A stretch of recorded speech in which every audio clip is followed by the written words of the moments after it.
The Lifestylist, episode 157, featuring Brian Hoyer.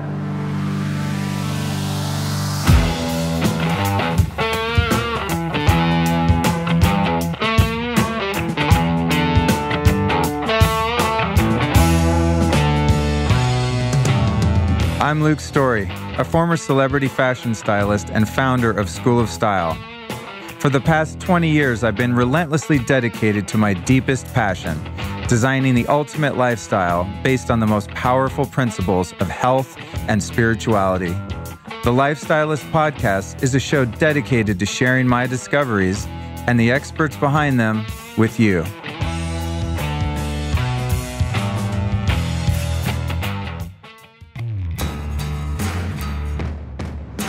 If you've been listening to the show for a while, you've probably figured out that I'm a pretty hardcore researcher when it comes to finding healthy products, right?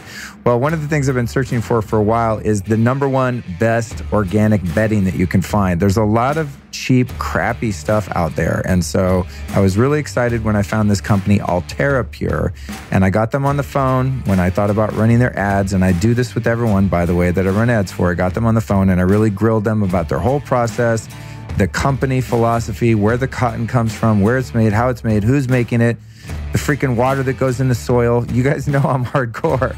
And Pure passed my test, my scrutinizing test with flying colors. These guys make not only really well-made and safe bedding, but it is actually really soft and comfortable. I don't know, they cracked the code on making soft organic sheets, which are actually quite rare. A lot of the organic stuff is like freaking sandpaper. So these are just beautifully constructed sheets that are really good for you. They're organic, no pesticides, they're non-GMO, they're very environmentally and socially sustainable.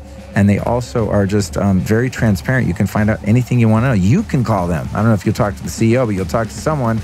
They'll answer any question you have, and they will prove to you beyond the shadow of a doubt that they are, in fact, making the healthiest bedding in the world. So if you want to check it out, go over to alterapure.com. That's alterapure.com.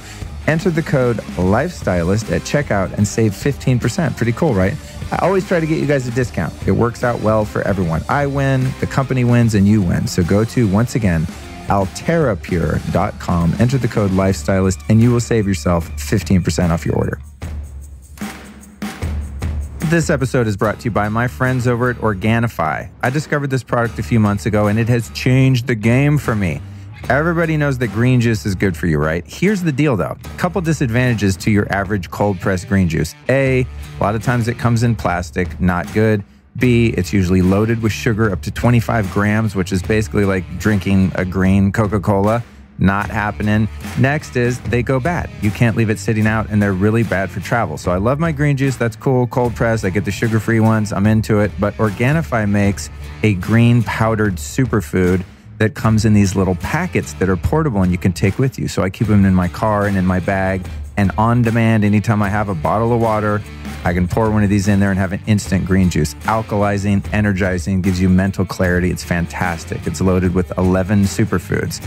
A lot of the green powders not only taste gross and are overpriced, but they'll have like 200 ingredients. And I'm always thinking, how much of each ingredient is actually in there, okay? These 11 superfoods are the important ones that you need, like turmeric, chlorella, wheatgrass, spirulina, mint, moringa, ashwagandha, lemon, beets, matcha green tea, and coconut water. And it's sweetened with monk fruit, so it's got a 0 glycemic index. It's fantastic stuff. So if you want to check this drink out, work on your health in a way that actually tastes good and is super convenient, here's what you do. Go to Organifi.com, that's with an I, Organifi. Enter the code LIFESTYLIST and save 20% off your order. You guys know I always give you a hookup if I'm going to tell you about something cool that I discovered. So again, go to Organifi.com, enter the code LIFESTYLIST at checkout, and save 20%. It's really good stuff. Ladies and gentlemen, start your engines, put on your seatbelts. We are about to blast into the stratosphere with today's guest, Brian Hoyer, and we're going to be talking about all things EMFs, electromagnetic frequencies. They're in your phone, they're in your TV, they're in your microwave, they're in the walls, they're in your car, they're in the airplanes, they're in your computer, they're in your headphones, they're everywhere, and they're coming to get you.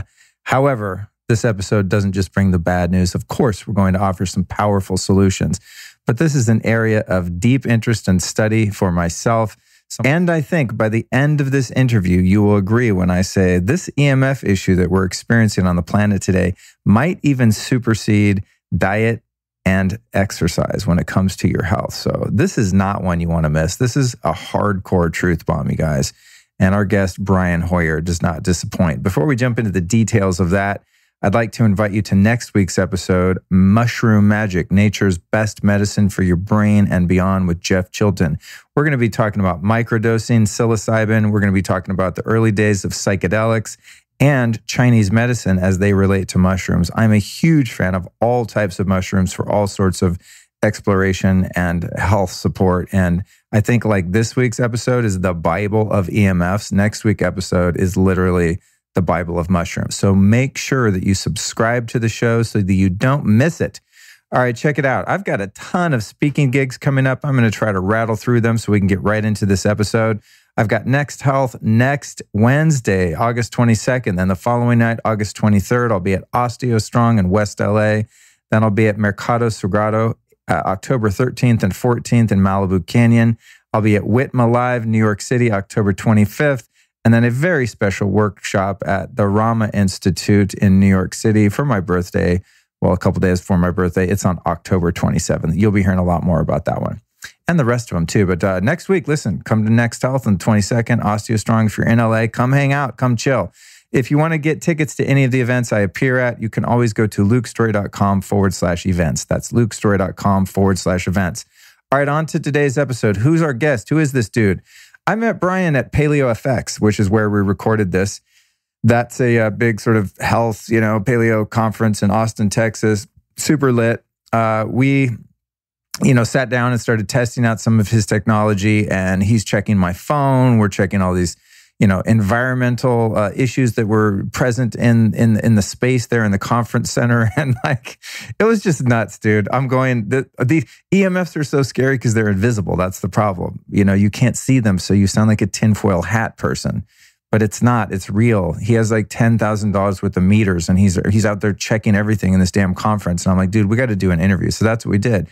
Brian Hoyer is an EMF expert and specialist. He's also the founder of Shielded Healing. He's a certified nutritional therapy practitioner and a certified geobiologist trained by GeoVital Academy, a 35-year running naturopathic clinic in Austria that specializes in radiation protection and environmental medicine. These guys are the Mac Daddy of all things EMF, and he's been trained by them. So if you want to learn about this topic, you've come to the right place.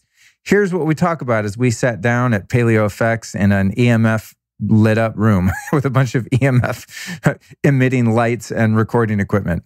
What the heck are EMFs and why should we care? All the things in your daily life that bombard your body with electric fields. How we can measure the microvoltage on our bodies. You've got the paleo diet down. Now it's time to create the paleo space. Yes, we want to take our living environment back into the Stone Ages because that was the healthiest time to be alive. The effect of your and your neighbor's microwave oven's magnetic field. Brian's unique EMF testing technology, the surprisingly simple solutions we can use to reduce the number of fields attacking us in our homes and offices, how tech like Bluetooth headsets can cause a permeable blood-brain barrier. Not good, kiddies. That's why I don't F with Bluetooth stuff on my head. Why shielding your home can fix problems like leaky gut. What you can do to minimize the harmful effects of your cell phone while still receiving notifications. How to shield yourself from the top 4 worst EMFs while you sleep, and the single most powerful thing you can do to protect yourself. How we as a society could be creating healthier technology. The benefits of turning your bed into a Faraday cage. And you better believe it, that's my next project after doing this interview, 100%. Avoiding the geopathic stress caused disruptions in the Earth's electromagnetic field under your home. The dangers of smart meters, and they are not smart, let me tell you. And then finally, we get to the bottom of this age-old question. Is this grounding technology stuff that people use hurting you or helping you? You're going to be very surprised when you hear the answers. So I'm really excited to bring this episode to you. And as I said, no need for alarm, but definitely a need for concern.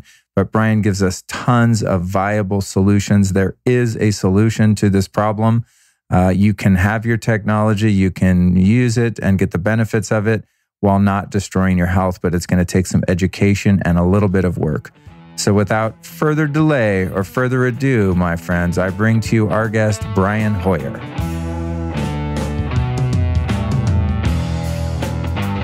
All right, you guys, here we are with Brian Hoyer. I'm over here at Paleo Effects doing another field recording, as I call it. And we were just downstairs talking about all things EMF. Brian is an EMF specialist. And as we're having that conversation, I just said, dude, we should be recording this right now. So we stepped upstairs and we're kind of squatting in the media area of Paleo Effects here. And, one can only hope that we don't get kicked out, because I don't have official authorization here, but it's a great conference. Shout out to them. Since I'm using some of their free space, but welcome to the show, Brian. Yeah, thanks. I'm glad to be here. Yeah, dude. So we're talking downstairs and you're blowing my mind with information that's really good to know, but also in a sense, kind of scary. And EMFs in general, now we're going to, define that, of course, but it's something that people ask about a lot when I get feedback about the podcast. And I've touched on it on a few episodes. As you know, I've had Jack Cruz on a couple times. He talks about it.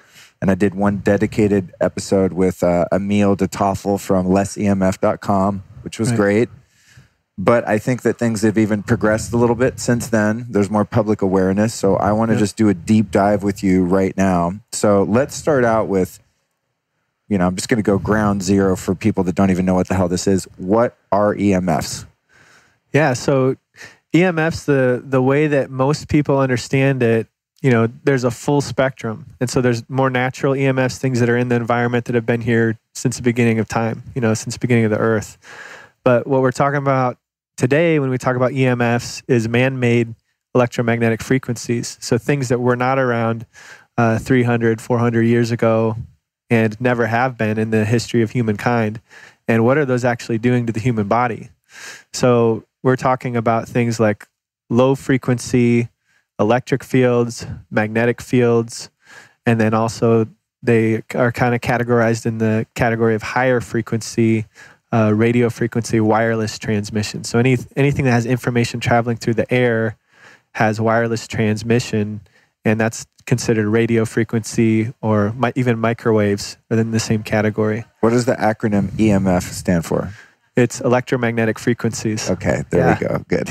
We got that part. All right, so right now, just let's give a real-time report. So we're sitting in, sort of a small side room or conference room here at this big conference center. So as we're sitting here, what are we being hit with that we're unaware of? Because these fields are obviously invisible, right? Unless you have the proper meters, which we'll talk about. What are we being hit with here biologically that's deleterious to our health and well-being as we sit here right now?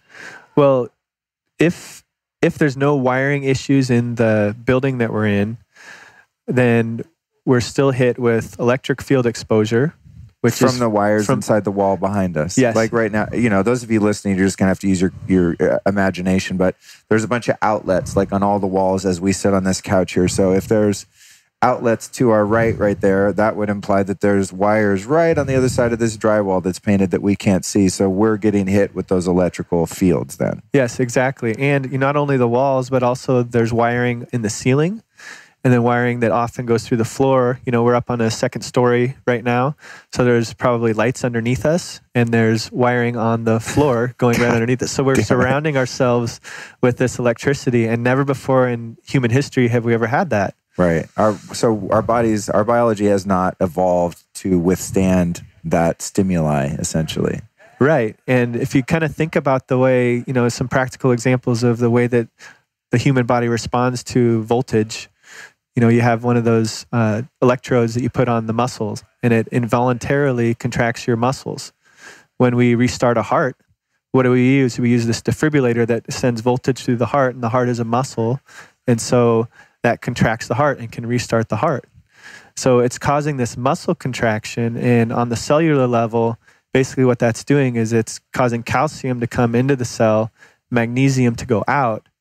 And so it's depleting us of magnesium stores, it's stimulating a stress response that is raising up our cortisol. And especially with a lot of the EMFs, we're focusing on the sleeping area because there's a direct response to melatonin, where if cortisol is up, melatonin is down, and there's this antagonistic relationship, and when melatonin is up, cortisol is down.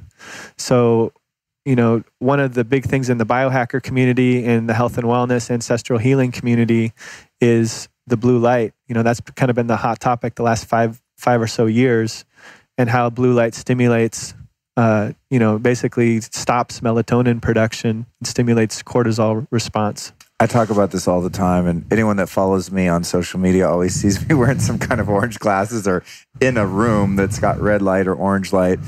I want to back up a little bit though, and I want to just get a sense of this room, okay? Yes. And then we'll dig into some of the more of the biology. So right now we've got electric. What do you say? Electrical fields? Yeah, electrical fields. Okay, in the floor.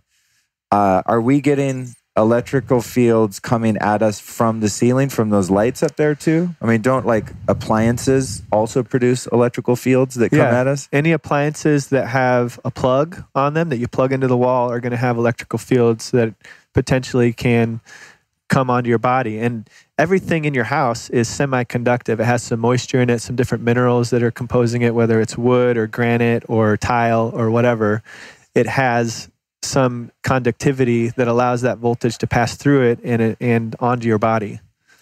And as we sit here now, we're also getting radio frequencies from the Wi-Fi system that's in the building, and then also from any cell towers that are within distance. Obviously, we're getting cell service right now. Right. So we're getting hit by varying degrees of that, depending on how close we are to the Wi-Fi routers in the building and how close the cell towers are to us in the nearby area. Is that right? Right. Yeah. Plus, we're in a convention center that has a metal roof, and we have hundreds, maybe thousands of people. I'm not sure how many are here at PaleoFX, but we have all these people with devices, and those are blasting to the towers, to and from the towers, all this information that's ramping up, and the power is bouncing off of the ceiling, reflecting back down on us. And it actually causes a measurable micro voltage on the body. And I have this special meter that can measure your body's micro voltage and exposure to these radio frequencies that are coming in and onto the body. And it's the same type of measurement that the telecommunications industry uses to measure signal strength in their antennas.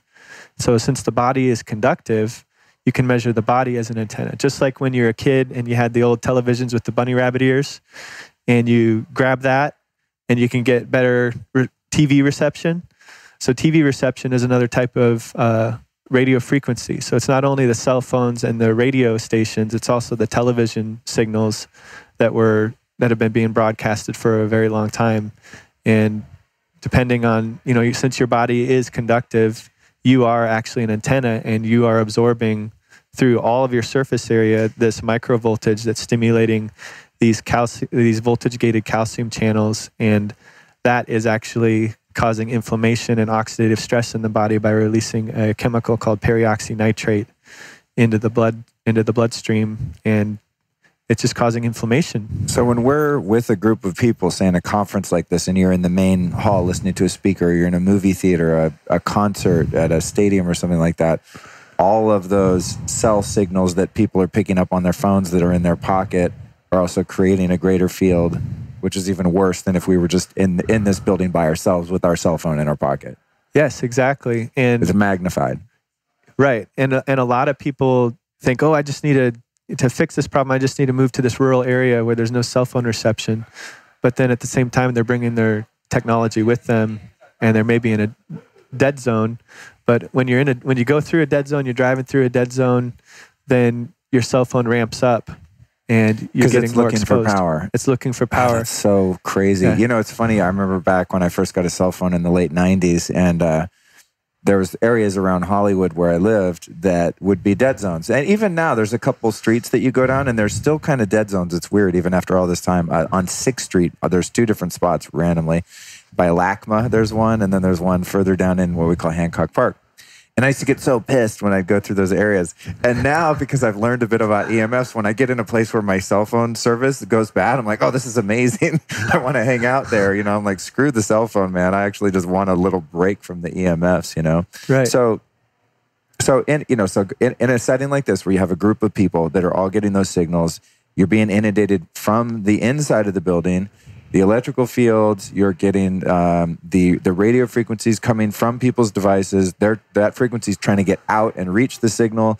Then you have cell towers that are trying to get into the building. And that's scary in and of itself. And then you're saying, even if you move out to the country, you're bringing all of that with you. And so... Yeah, potentially, unless you totally, excommunicate all the technology from your life. Right. But yeah, it's a difficult thing to think about. And, I've found that a lot of people find this overwhelming. And so I wanted to provide a solution for people. And that's really how I started to get into this is, yes, we're surrounded with it. People get very overwhelmed by the whole thing. And they think, oh, there's nothing I can do about it, so I'm not going to do anything.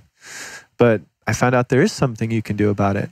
And so I want to share that with the world. And that's why I do what I do. I feel like it's foundational for health. So many people have their ancestral diet dialed in, but their ancestral environment is not dialed in. We have not recreated the ancestral environment. Right. So this is like, you need to create a paleo space, basically. Exactly. Right? You can have a paleo diet, what's going on, on the inside of your digestive tract, but what's happening in your environment. I think about things like that too. That's why, I did a talk here at the event yesterday, and I talked about biohacking your air, water, and ground. Totally. Just finding ways to reconnect to nature, which is like a Paleolithic way of interacting with your environment, even while we're in this modern world. So this is a really good conversation to have. When I fly in and out of LA, you don't really, you get in your apartment, you get in your house in the city, you don't really notice all of the stuff because, again, it's invisible. And that's what's so difficult, I think. And that's why this issue is so complex. But when I fly into LAX and I look at just the sea of buildings and houses, and they're so dense, you're so densely populated there. And I just see like, oh my God, imagine how many cell towers are down there, and every Wi-Fi in every single apartment unit and every single house. And I just imagine this blanketed field of all of this toxic electricity, basically. And my solution is like, oh my God, I need to move to Alaska and just get out in the middle of nowhere.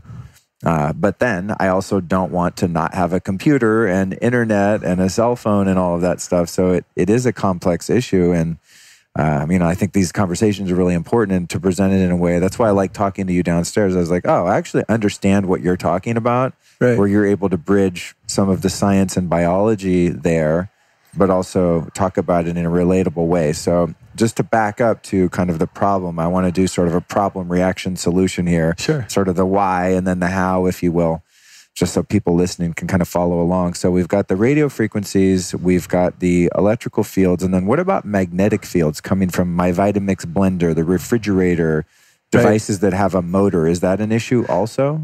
It can be, but what they found with magnetic fields is it's more an issue with the chronic exposures to magnetic fields. All the minerals in our body have a relationship with a magnetic field. You think the iron in our blood, and, iron is ferromagnetic. So you take a magnet and it attracts iron. And then there's this electromagnetism from the AC magnetic field that's in the alternating current in our electrical system. And that's affecting our blood in some way. And our blood cells are so small and the iron molecule is so small that even a little bit of a magnetic field does have an effect on that. And it's an unnatural effect that has never occurred in the history of humankind. So, and then magnesium, all the minerals have a relationship with magnetism. Right, because when you picture minerals in a very simplistic way, minerals are kind of like a rock or a metal. I mean, they're, when you think about it, when you look at a rock in the mountains, it's like there's metal in there sometimes, right? And there's minerals in there, and it's almost like those minerals in our body are rocks, and some of them react then to magnetism. Right. Is that a way to say it? In a Flintstones kind of science? Yeah. And minerals, in a bro science way. Right. Yeah. And minerals are kind of a lot of them are sparking metabolic reactions in your cells. And so if there's something that's off in the environment where those aren't able to fire as rapidly, or they're kind of slow because they're not able to move as fast, then it can slow down reactions, slow down metabolic processes. Things don't get to where they're supposed to be in time. And or the voltage gated systems are not working as well. The potassium, calcium, and ion channels and some of those things. It's all interconnected. Because our bodies, I talked about this again yesterday with water. Our bodies are mostly made of water, right?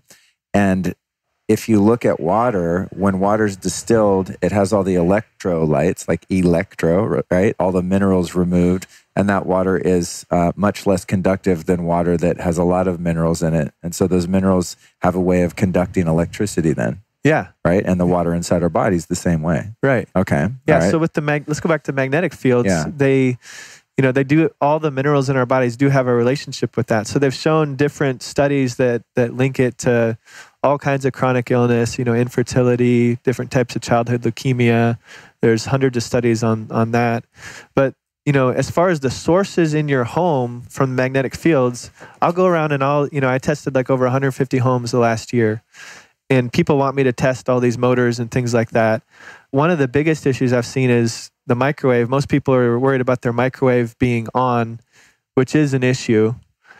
But a lot of microwaves I've found have a big magnetic field coming out from them, just the panel, even when it's just plugged in.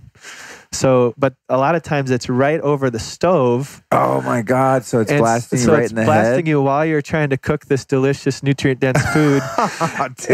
and you're getting pulled out of that parasympathetic response that you need to digest your food. You're supposed to relax and kind of breathe through your nose and just, kind of do this meditation before you eat, just give thanks, whatever you do, that's your routine to kind of get in that relaxed state so you can digest your food.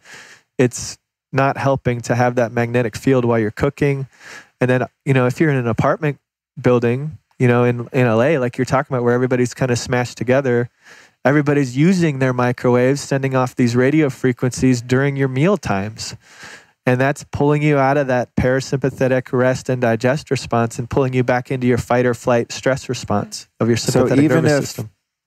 You've got a brand new microwave and it's supposed to be safe. I mean, I would never use a microwave because I just don't want to kill my food. It's just common sense. Why would you hit your food with radiation? It's just stupid. Sorry if anyone does that, but seriously, you don't have to be a rocket scientist to figure out that's not the optimal way to heat your food. But you're saying even with the door closed, if I run my microwave, you're still going to pick up a high radio frequency coming out of that thing?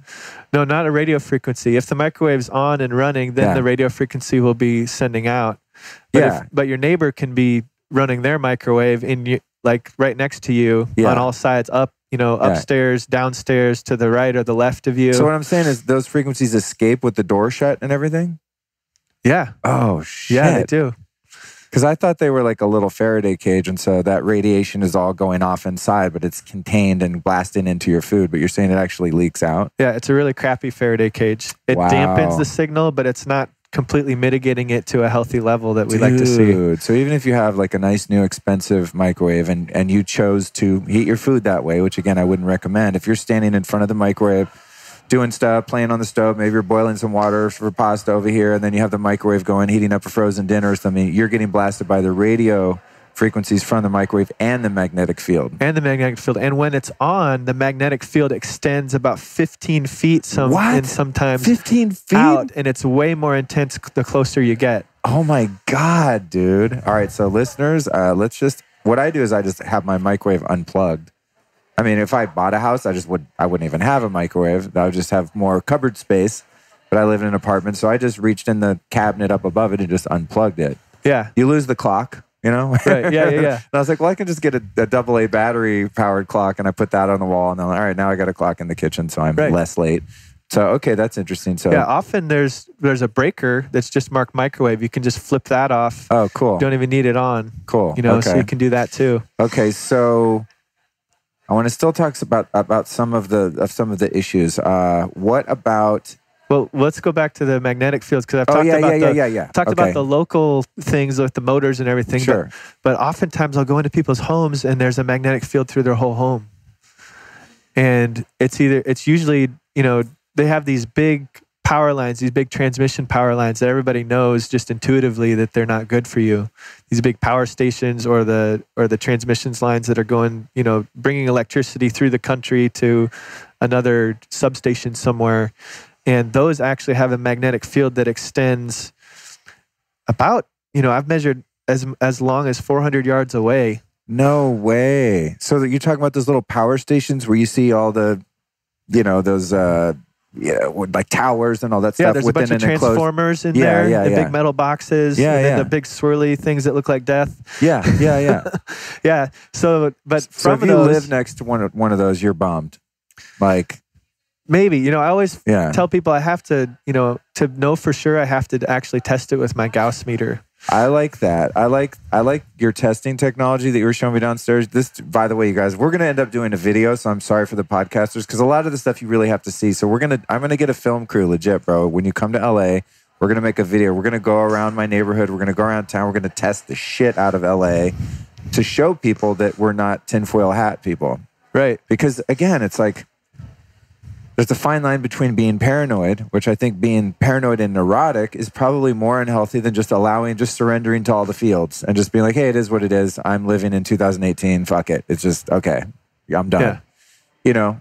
But there are things you can do to mitigate it, which of course we're going to talk about. But I like the idea of doing video because you can kind of prove that you're not paranoid. Have you seen the show Better Call Saul? Yes, I have. Yes, I have. And I'm a big fan of that show. I like it. I mean, I'm Breaking Bad guy from way back, of course, and then Better Call Saul. Even if the show sucked, I would still watch it just because I'm so invested in the Breaking Bad story. The characters, yeah. Yeah, it's kind of a prequel type thing. So if you've seen Better Call Saul, good for you. But if not, I highly recommend it on Netflix. There's 3 or so seasons. But one of the characters, I mean, a lot of the storylines is centered around this guy's illness. I'm doing air quotes, that he's very EMF sensitive. And so he's tearing his walls apart and trying to find where the signal is. And he kills his, he goes out one day with an axe and like hammers his power, the meter, his electric meter. And, he's just like a freak. He can't work. He wears these tinfoil suits and all this stuff. And it's funny, but it also kind of pissed me off because anyone watching that show now is like, oh, the EMF thing is for crazy people and you're nuts if that stuff bothers you. Right. But it's actually true. And sometimes I think people look at me in that way because I do, my own little versions of mitigation and things like that. Or people try to text me and my phone's always on airplane. Like, dude, I've been texting you. I'm like, I'm not going to walk around with my cell phone on in my pocket. This is not going to happen. Yeah. It's just one tiny thing I can do. So it's nice to know that we're not just paranoid, but psychologically, if someone's not really willing to do some of this mitigation stuff, which takes a bit of rehabituation and also can be very expensive. How do you recommend someone just psychologically can just sort of accept the fact that this is the world we live in, or would you not advise trying to accept it and just do everything you can to mitigate? Well, there's priorities, and that's kind of what I find when I do an assessment for somebody. Every single house is different, just like every single person's body is different. You make different recommendations for every one of your clients, So I do it on a case-by-case basis and kind of feel it out. Often I'll have a skeptic in the house. By the end of the assessment... Is it usually the husband or the wife? The husband, of course. So it's the wife is like caring about her health and caring about the kids' health and things like that. And she's trying to create the nest. She's the motherly bird that's creating the nest for her children. And she wants it to be safe. And she's concerned that, mothers have this nourishing aspect to them. All females have this feminine quality where they really want to nourish their bodies and their loved ones. Right. And then you have the guy who's more pragmatic and, I want to see the evidence kind of thing. I'm Superman. I'm a steel box. Nothing can penetrate me, It's funny because in my relationships, even though I'm obviously the male in them, I'm always the one that's like wanting to make everything super chill and get the lighting right, the blue light and the water and the food. And it's the romance part of it. It's funny, I don't know. The partners, I've never really dated a woman that's into health and stuff, weirdly enough. I hope to someday, but I'm always the one that's like, has to surrender that need to control everything, and they get annoyed because I'm like, don't eat that, don't turn on the blue light. You're getting EMFs, turn off your phone. Dude, because I'll see women walking around with their cell phone like in their bra and stuff. And I'm like, oh my God, you're literally giving yourself breast cancer as we speak. But you learn how to, not be controlling. So you're saying it depends on the person and it depends on the environment and what the low-hanging fruit is. Exactly. Or what the most alarming issues are, and then you just start with kind of addressing those then. Yeah, and there's some easy fixes. You can just hire an electrician or a handyman, or some people know how to do that kind of stuff themselves. But I'll go into a home and, with the magnetic fields, again, I'll use that as an example. We have those power stations, but then you have the lines that are coming from the power stations that are on these big walkers that go, a massive distance. You should not live anywhere near those. There's no way to really shield from those that's practical. But also in homes, sometimes there'll just be wiring errors. And I can test the breakers and figure out where those errors are coming from. And it's just sometimes it's as easy as having your electrician tighten the neutral wire, which is another wire that goes into your circuit breaker box. And that basically cancels out the field, and it cancels out the magnetic field, because there needs to be equal amounts of energy going on the wires for those magnetic fields to cancel each other out. And if they're not canceled out and there's an extra current or voltage, what they call a stray current going on the neutral wire, it causes a magnetic field issue in the home. And so anytime you turn on a light, there's one house I did over in Kansas City just recently, and you turn on this light and it creates a magnetic field through their entire upstairs. And it's just a downstairs light. And so I just said, for now, just keep that light off. Don't turn it, tape it. Put some tape over it. Is this what we would call dirty electricity? No, this is a completely different issue. That's another thing. Yeah. Just when you think, you've got the things. Okay, cool. Dirty. Okay, we'll go into dirty electricity. So in that particular case, you're like, hey, heads up, until we fix this, just don't turn that light on, or you're creating this really gnarly, field of magnetism, of bad magnetism, I guess you could say. Right, yeah. So you're drawing more energy into that, and it's pushing out more energy in a large magnetic field upstairs. Wherever those wires go to those lights that have the wiring issue, they're causing that problem. And so that's one magnetic field issue I find in homes. It's just an easy fix. You just make a recommendation, and then, I walk people through the process. They'll often have their electrician call me, "What the heck are you talking about, man?" Right. And then I can kind of point them to the resources, and then the National Electric Code violation that where the issue is. That'll get the pragmatic husband's attention. Yeah, and those like we were talking about downstairs, those meters are just kind of convincing in and of themselves, because you need something that's showing people that it's damaging, and we have all this clinical experience from these, I've done trainings with Dr. Klinghardt, and he has his 40 plus years of clinical experience. And then I was trained by GeoVital Academy, an Austrian naturopathic and environmental medicine clinic who's been doing EMF mitigation and geopathic stress mitigation since the early 80s. Wow. So they're early adopters in this whole thing. Yeah. They probably went through a lot of the tinfoil hat scrutiny, starting out back then when this was totally unknown. So what about going back to just some of the sources? There's two other things I want to cover, and that's Wi-Fi in your home. Right. What I did as a preliminary, even though I live in an apartment, so I'm getting it from everywhere, but as a preliminary step, I put my Wi-Fi on a timer. So I ordered a timer from Amazon, and I set it to go off at 1 a.m. because I'm not going to need Wi-Fi past that. Turns on at 7 a.m. I'm never going to need Wi-Fi before 7 a.m. And I did that for a while, which is cool. At least I know it's not on when I'm sleeping, even though my neighbor might have a freaking router right below my bed. I don't know, because I haven't had someone come over with the meter. And then eventually I was like, you know what? I don't even need Wi-Fi at all. And I just bought a long-ass Ethernet cable off Amazon. Yep. And I ran it on the baseboard from the closet in my office all the way out in the living room. And I have an Ethernet cable coming up through the couch cushions and a little adapter for my MacBook. And it took a couple weeks to get used to God damn it, I have to plug my computer in. And if you want to get up and down, it's sort of awkward and a little bit annoying. But now I'm totally used to it. And my internet speed crushes now. Now sometimes I'll leave the Wi-Fi on because I'm live streaming podcasts or something. And then I'll just be like, I don't want to plug in, I'll use the Wi-Fi. And I can't stand it because it's so slow.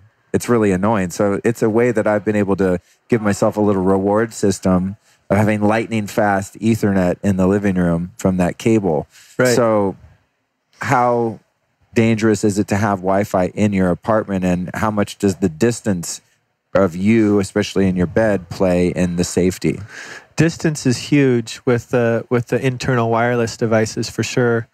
And so if you can, ideally you want to try to wire everything and have everything wired. Sometimes that's not practical for people, and it's really hard to convince the husbands to do that. Unless I'm the husband. Yeah, unless you are, right? So, dude, my dream is to build a house where all of the walls are shielded. There's shielding paint, Faraday curtains. There's no Wi-Fi anywhere. Everything's wired with adapters everywhere you could ever want to plug in a device. That's the dream, Yeah, well, we're going to do that for you, man. We're going to get there, yeah. Yeah, we'll do it. All right, so carry on with the Wi-Fi routers. Yeah, so distance is good. You want it as far away from the bedrooms as possible. It doesn't matter if you're going to turn it off at night. Maybe put it in the bedroom so it's farther away from or near the bedroom so it's farther away from your daytime areas if you're going to turn it off at night anyway. Then it's farther away from you during the day. Smart. Yeah, my brother Cody has a gym, and he has a desk, in the back of the room, where it's a big one-room gym, and then that's where they kind of do their computer work, and their Wi-Fi router is right under the desk. And I'm like, I don't say anything because I'm like annoying big brother, but I'm like, dude, you could just move your Wi-Fi router on the other end of the building and not have it where you stand and do all of the office kind of admin work, Yeah. But no one asked me for my opinion, so I just shut my mouth until someone asked. But that's a really good point. So if you're going to do the timer thing on your Wi-Fi, go ahead and put it in the bedroom, because then it's far away from your desk where you're or wherever you spend a lot of time. Yeah, definitely. Right, that's cool. And sometimes people will wire their computer, but they never, like, from their wireless router to their computer at their desk, and they think that that's good. They turn off their Wi-Fi on their computer, but their Wi-Fi router is still giving off a signal. Right. So you actually need to log into the router. There's instructions on how to do this. You just Google your router and then figure out how to log in and disable the wireless in the software that's on your wireless router. And so it's kind of different for every router, but it has an IP address. And if you know a techie geek friend, they'll know how to do it. Yeah, I've seen that. For me, I have the modem, right, which is getting the signal out of the wire in the wall, as I understand it. Then that is wired to like one of those old Apple, those big white boxes. That's the router that emits the signal. And so what I do is I just unplug that thing via the timer. So there's nothing producing the signal. Does that work? Yeah, that works great. Okay. And then on my computer, like I have an iMac in my office, and I just never have the Wi-Fi turned on because it's hardwired with Ethernet. Right. However, I do have a Bluetooth wireless trackpad because I just can't stand using a mouse, and they don't make a wired trackpad to my knowledge. So I'm still getting like Bluetooth, which is not that awesome. How gnarly is Bluetooth for you? Well, it's operating on the same radio frequencies as your Wi-Fi. It's just not quite as intense. So when you test a Bluetooth device with your meter, it's a lower level of signal of radio frequency than like a Wi-Fi router or something like that. Yeah, it's a lower intensity. I always recommend a wired keyboard and wired mouse, but some people just don't want that. They prefer the trackpad or something else. And so I really try to work with people on that and compromise on things that we can compromise on. And, there's some issues though where your printer is a wireless printer and you're not printing all day long, and you can just turn your printer off and only use it when you're using it, and then the Wi-Fi is only on when you're using it and not blasting all the time because it's constantly sending out a signal I just wired my printer. And I don't even do it. Sucks because I want to print something off my phone or off my laptop in the other room, and I just can't. I have to go to my like office computer that's hardwired. And whatever, you get used to it. Yeah. You just pretend like it's 1999 again. you know what I mean? It's like whatever. You lived before you had the ability to print wirelessly, whatever, So in terms of the Bluetooth, again, when I see someone wearing one of those little Bluetooth headsets, the little thing that goes in your ear, I'm like, don't say anything, Luke. Don't say anything. It's none of your business. Relax. But how gnarly is that to have one of those Bluetooth headset things on your head all day long? That's something that I definitely would highly recommend against, because when you have that on your head, it's been shown in many studies that these radio frequencies from Bluetooth wireless, cell phone towers, radio towers, actually causes a permeable blood-brain barrier. And you don't want that. And you do not want that at all, because that's like leaky brain. Yeah, it's like the equivalent of leaky gut, but leaky brain. Yeah, and when you have brain inflammation from leaky brain, you get gut inflammation via the brain-gut axis. And so, it's kind of like a vice versa type thing. If you have leaky gut, then you eventually get leaky brain. If you have leaky brain, you eventually have leaky gut, because all those, the holes that are created in the blood-brain barrier, make it so that anything that gets into the blood through your gut or whatever is leaking into the brain as well. And so that's one of the things about EMF that is very problematic, is everyone's so concerned about all the toxicities and everything out there. I am too. I have clients that I work with to do detoxification protocols and everything like that, because I'm also a nutritional therapy practitioner. And so I'm working on these protocols with people, but at the same time, they're consistently getting this leaky gut issue going on. And the only way I've found to truly heal from that without being on leaky gut supplements all the time and everything is to shield their bedrooms. Wow. So you can do all the bone broth in the world to try to rebuild your gut lining, but if you're having that permeability happening in the brain from all the EMFs, then that's not possible or slowed down significantly. Yeah, and they've done a study on this, like, multiple studies over the years, but the original one that I've seen that, people have cited, lots of people have cited, Jack Kruse cites it, there's some other people out there that cite it, is this study by Dr. Alan Frey back in the 60s. He's a neuroscientist, and he had these two groups of rats. And one group was, not exposed to radio frequency, and he injected them in their femoral artery with this blue dye. And he watches on his imaging system how the blue dye fluoresces everything except the brain. Then he did the same experiment with a group exposed to radio frequency radiation, same stuff that you're using for your Wi-Fi, your Bluetooth, your cordless phones. It's another thing we didn't talk about yet. And he injects the blue dye into there, exposes them to radio frequency, and within 10 seconds, the brain fluoresces as well. Oh my God, dude. I love that evidence. I mean, I don't love it. It's horrifying. But that's the kind of thing, because there's all these theories about stuff. But to me, I guess I'm a visual person. It's like when you see it, you believe it. Yeah. So no Bluetooth, little headset things. I know the answer to this, but let's talk about what happens when you're talking on your cell phone and you have it touching your skull. And if it does what I do, is I just hold mine out at arm's length and talk on speakerphone. Is that doing me any good? Is that, again, a distance thing better? And how gnarly is it to talk on the phone with that shit pressed up against your head? Yeah, distance is definitely an issue.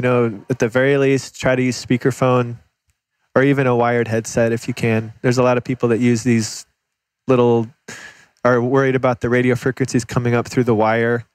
And so there's these little ferrite beads you can get to put on it. I haven't really found any reliable way to test that to see if it's impacting the body or not. There are some of those earbuds that are just an air tube. They don't carry like a signal, They're just like, it's telephone game kind of thing. Yeah.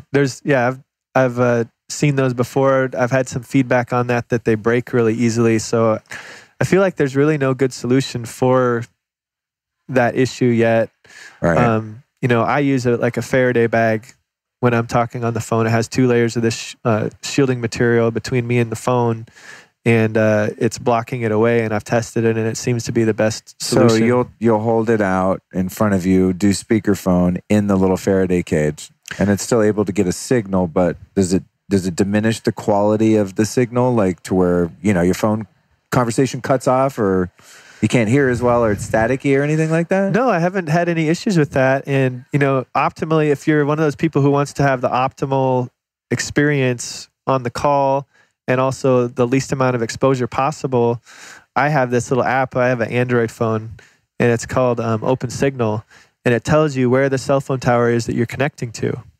And so you can orient yourself in the direction so that you can get the strongest signal possible on your cell phone, which means that your cell phone's not going to be ramping up as much to try to reach the tower. Oh, cool. And so it's not, it's your cell phone's emitting and connecting to the tower, but the tower is also trying to connect to your cell phone. And so if you have a stronger signal, the emitter that's closest to your body is not emitting as strong of a signal. Does it make any difference whether or not, when you're using that, what's it called, open signal? Yeah, open signal. If you're using open signal, would you want to then not position your body between your phone and the tower, but position yourself so that the tower's away from you, hitting your phone?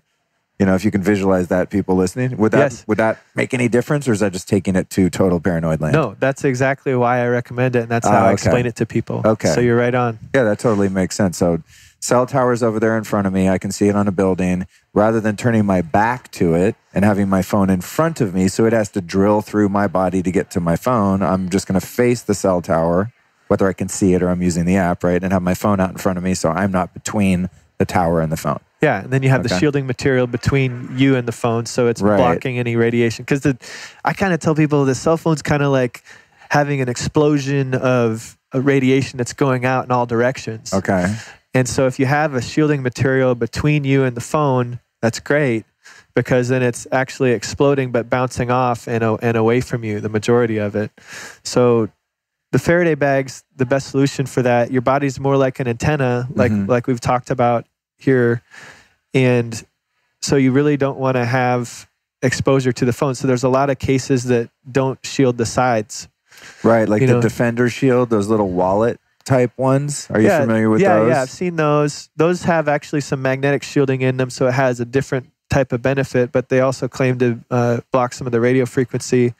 But there's a hole right where the speaker is, so that's going right through, similar to the Bluetooth. Whereas one of the little pouches, because there's a number of companies that make the little Faraday pouches, essentially that cover every side of the phone. Right. So that'd be a better option than one of those little wallet flip kind of radiation blockers. Yes. Because I had one at one point called a Pong, and they showed you the studies and I think a meter of how it made the radiation go, most of it out of the back of the phone facing away from you instead of out into your face from the screen. And so I had one of those for a while, but then I got an iPhone 10 and they didn't have that size. So now I have like some of those dumb little stickers, little quantum healing protecting stickers and stuff. Right. But the thing about those quantum stickers and little things you put on your phone that have minerals in them and things like that is none of them withstand the scrutiny of a meter. I've never seen the meter change. Have you, with any of the stickers and those little sacred geometry things and all that kind of stuff? I've never seen it change a meter.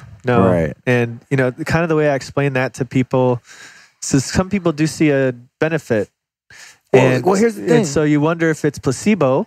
Here's the thing is the one that I have a sticker on my phone, and I forget who makes it, but I did muscle testing with phones double blind. I don't know what phone has the sticker, what one doesn't. There's no placebo there. Yeah. And I muscle test strong with the phone with the sticker, same phone, iPhone turned on, same signal.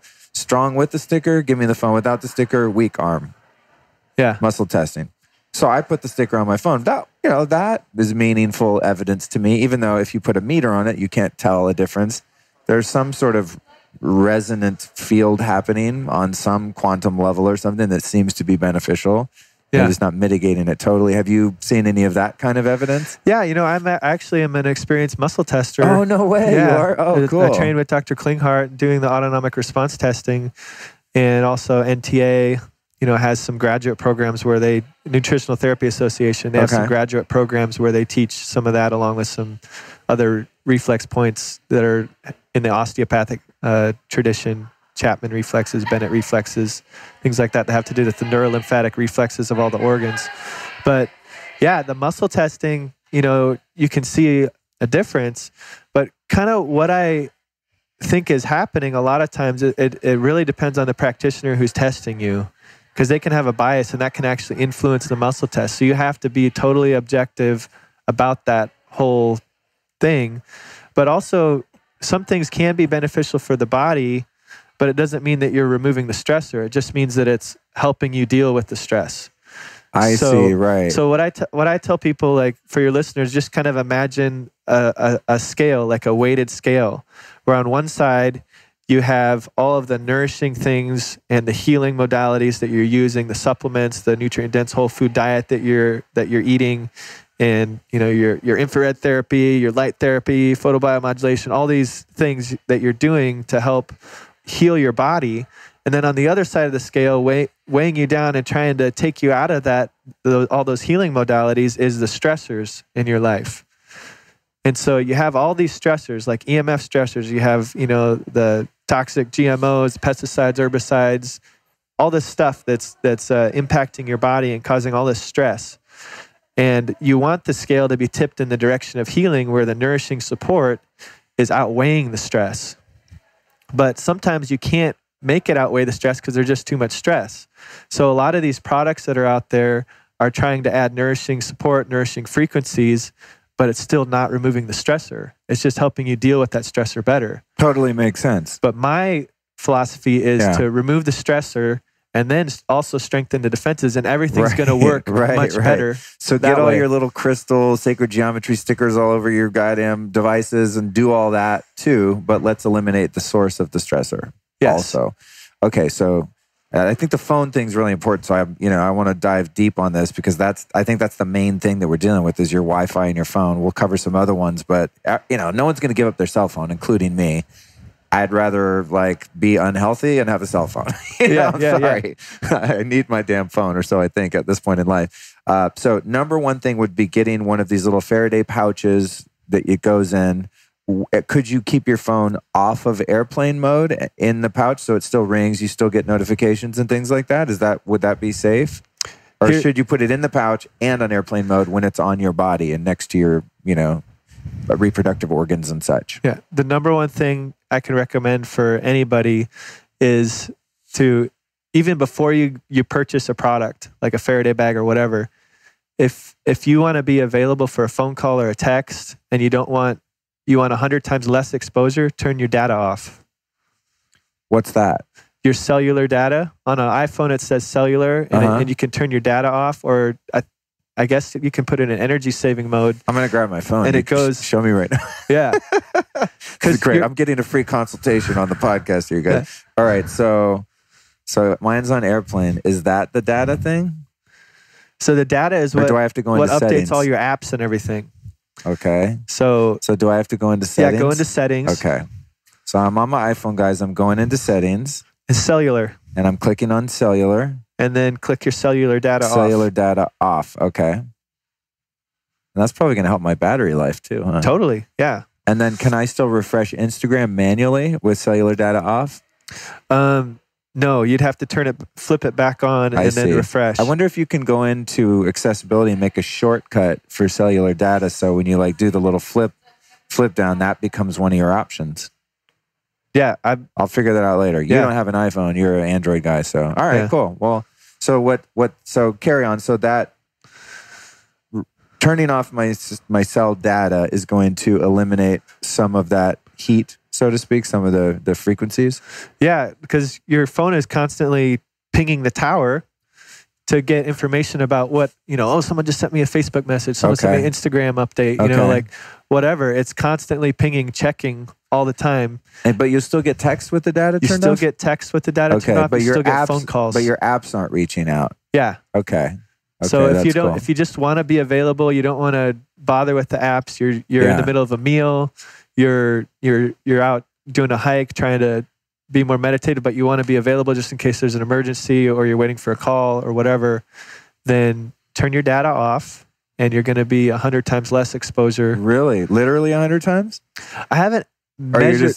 It's going to be different on each phone that you have. But when you measured, number one thing is on airplane mode, then your phone's just inert. Actually, number one would be airplane off, Wi-Fi off, and Bluetooth off, right? Yeah, airplane mode usually turns the Bluetooth and the Wi-Fi off, but not on the iPhone. Yeah, dude. Yeah, because we were playing with that earlier in the Faraday tent, and we're still picking up signal when my little Bluetooth button's on and my little Wi-Fi button's on, even when my phone's on airplane. So so key with the iPhone apparently is to make sure those are off too.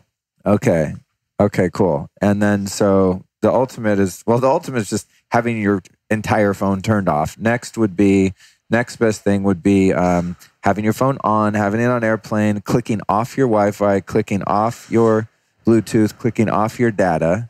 Right. Then next best thing would be having your phone not on airplane, but turning your Bluetooth and your Wi-Fi off and your data off. So your phone is just able to receive phone calls and text. And that's like the minimal amount of radiation where you can still have your phone be usable, but you're not getting just totally fried. Right. We have that right? Yeah. Valuable information, dude, because these are the kind of details people want. When I get messages in the Facebook group, people, I don't know, off, on, do these patches work? Does this work? Does that work? So this is really, really valuable stuff for people because people want very specific answers. It's overwhelming, all of this shit. Yeah. So you guys listening, just know that you can click rewind that little 15 seconds back. Do that a couple times for what we just said and have your phone in your hand while you're listening to this podcast and, take those steps to just help mitigate. Again, it's not about being paranoid and being a control freak. It's just, to me, it's just common sense. These are just the basics, just because no matter what you do, you're getting inundated with all these other frequencies and fields anyway. But why have one really close to your body almost 24/7 that's doing this shit to you, right? Yeah. And let's add one more thing to that. Okay. If you do have a Wi-Fi signal available, you're going to be exposed to that anyway. So turn off your mobile data and just turn your Wi-Fi on.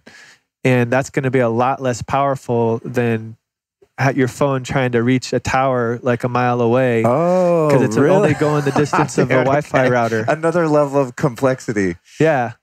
Okay, so if we are hooked up to a Wi-Fi network, then turn our phone service off and just run on Wi-Fi, like when you're traveling to another country. That's like how you access data and stuff on your phone, where you can still use apps and text and things like that. Yeah. Okay, so the Wi-Fi signal by itself is less damaging than the cell signal on your phone. Yeah. Wow, cool. So we've talked a lot about the daytime exposures, the devices we have on our body, the microwaves, all that kind of stuff. But really the priority that I find, and there's probably 60, 70 years of clinical experience behind this as well, is that nighttime when you sleep is the very, very most important time to be shielded from all these frequencies. Let's talk about, in terms of sleep, let's go into the cell phone issue, because this is something for me that I find a little bit challenging, because I understand that, ideally you'd want a bedroom where your whole bedroom is a Faraday cage, and we're going to talk about that, or at least your bed, you get fabric and you make your bed a Faraday cage, and people don't know what that is. It's just, it's a frequency field free zone, right? So that's the ultimate. We'll get into that. But for me, I'm kind of addicted to having my phone next to my bed, not because I'm on it, but when I can't fall asleep or I wake up in the middle of the night, I turn on a podcast. That's how I fall asleep. Like last night, I woke up 3 or 4 times. I put on a podcast and instantly fall asleep. Talking makes me go to sleep. It's like my magic trick. And then I also use a sleep app on my phone that wakes me up when I'm already awake. It's called Sleep Cycle. And so if you move around and it's during that 15-minute window when you want to wake up, you wake up not in the middle of deep sleep or something. So you wake up when you're kind of halfway awake, which I find is really good because I'm able to wake up easier and I don't get as tired during the day. So my phone is like an integral part, so I think, of my whole sleeping process. Now, of course, it's totally on airplane. I mean, I'm not that crazy to have it like, getting a signal next to my head. So what I do is I put it as far away on the nightstand as I can.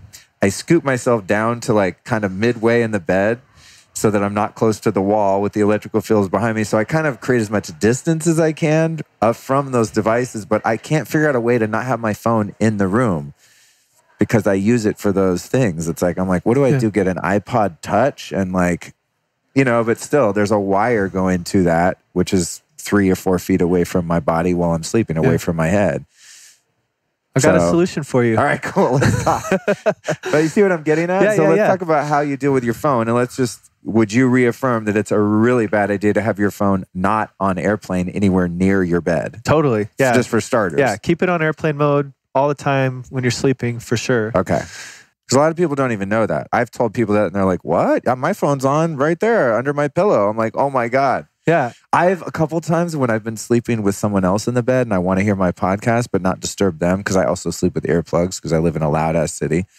I'll put the phone under my pillow. I'll start the podcast and then I put it in airplane. It's weird. You can still play a podcast even though you haven't downloaded it with your phone on airplane. It's totally weird. But if you stop it and start it, you have to take your phone off airplane to get the podcast to play again, then turn the airplane back on. Oh, interesting. It's really weird, yeah. I still don't understand how that works. Let's pause that for a second, because I want to do a little bit of a rabbit trail to a similar thing you can do with your GPS, okay? And then we'll go back to the phone in the bedroom. Okay. With your GPS, you can get your map going, and if your map's loaded, then you can turn it into airplane mode after your map is going in your car. Dude, sick, because I was going to cover the car after the bedroom. Okay, going back to this thing, just a word to the wise, what I've done on a few occasions is I'm half asleep and I wake up and I'm like, oh, I need to turn on a podcast so I can fall back asleep. And this is why I have a podcast. I'm really addicted to them. But then so I don't alarm the person sleeping with me, I'll put the phone under my pillow, like right under my skull, but it's on airplane. It's not plugged in, you know, because that would be I don't want that wire under my head. I'm that smart.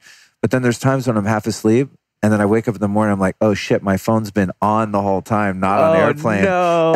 And I'm like, I don't know if it's psychosomatic, but I'm like, I have an instant headache the moment I realize that, because I'm like, God damn it, my phone's been like looking for that signal, transmitting, receiving stuff, 3 inches from my skull under that pillow all night. It's like the worst realization when that happens. Well, that's where that Faraday bag could be beneficial for you if you just have it and you place that barrier between you. If you forget ever and you just kind of get in the habit of putting it in there, then that can help maybe mitigate some of those frequencies from hitting your body. On the Faraday bag, is there the little pouches for your phone? Is there a brand that you recommend? GeoVital, the clinic I train with, they have some that they sell. There's no online store or anything yet. I'm trying to work on getting that on my website possibly, but I had my wife make me some. And then Sauna Space, there's a sauna company here that's working on some prototypes for that. Oh, cool. So cool. I mean, I've seen a few. I just haven't locked in a brand. I think for me, I haven't done that just because it's it's an annoying extra step. They're like, I got to pull my phone out of my pocket, take it out of the pouch. And that's why I never did the Defender Shield little flip case. I'm on my phone so much. I just want it accessible. But if it's going to keep me from getting testicular cancer, I'm probably willing to make the adaptation. Right. Yeah, exactly.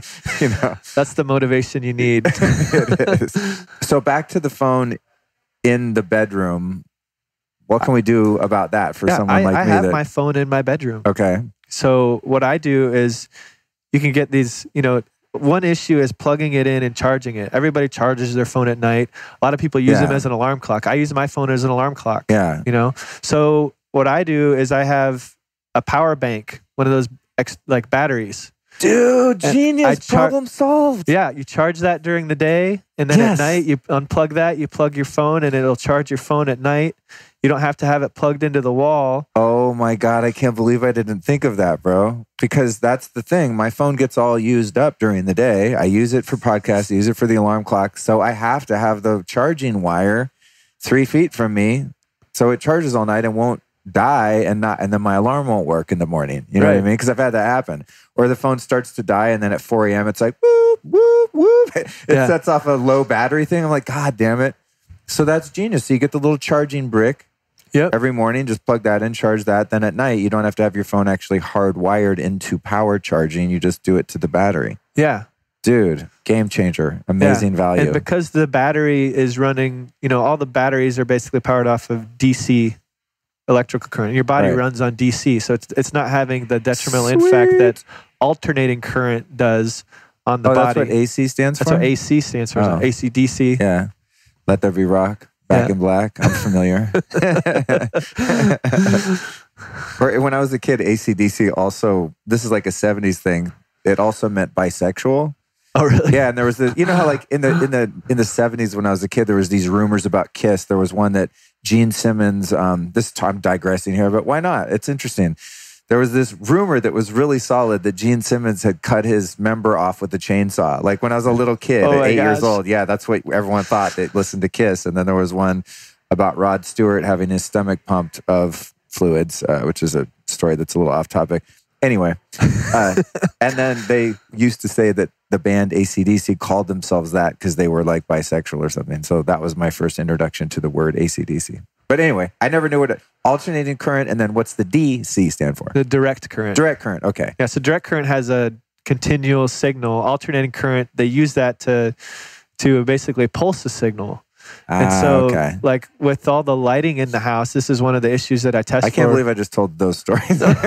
Sometimes I say shit and I'm like, should I edit that out? No, I guess it's whatever. Just the way my brain works. You're raw. You're here. I mean, it's the realness. It's just like that. So it's interesting now with the DC because there's been devices I have like the Biomat, which I love. And I'm like, I haven't tested it with a meter, but at one point I was like, I'm probably frying myself with EMFs while I'm trying to do this healing infrared crystal thing. And then I emailed them and they're like, no, we have a little breaker kind of box that turns it into a DC current. You're good to go. It's DC. You're fine. And I never knew what they were talking about or if they were telling the truth. Well, I've tested Biomats. Oh, no, dude. Don't tell me. It's not true. Are you serious? Yeah. It's producing EMF? It's producing electric field, I live on a voltage. Biomat, dude. Like literally at least 1 hour, if not 2 hours a day, I'm sitting, maybe more, I'm sitting on my Biomat. Well, we can talk later and I'll tell you how to biohack that a little bit. Yeah. Because I sell them on my site and recommend them to people too. So I can't do that unless I tell people how to fix that issue. Yeah. So it's not just DC, huh? No, well, there's multiple types. Have you tested the very new ones? Because I looked into it quite recently, and they make a point of telling you, like, no EMFs, we have a little breaker thing. Mine's an older one. Yeah, But a lot of these companies, they mean well, and they do some things to reduce it, and they have scientists that they do, but the scientists are not in our paradigm that they're consulting with. Okay. So, like for me, I'm in the paradigm. I understand EMF.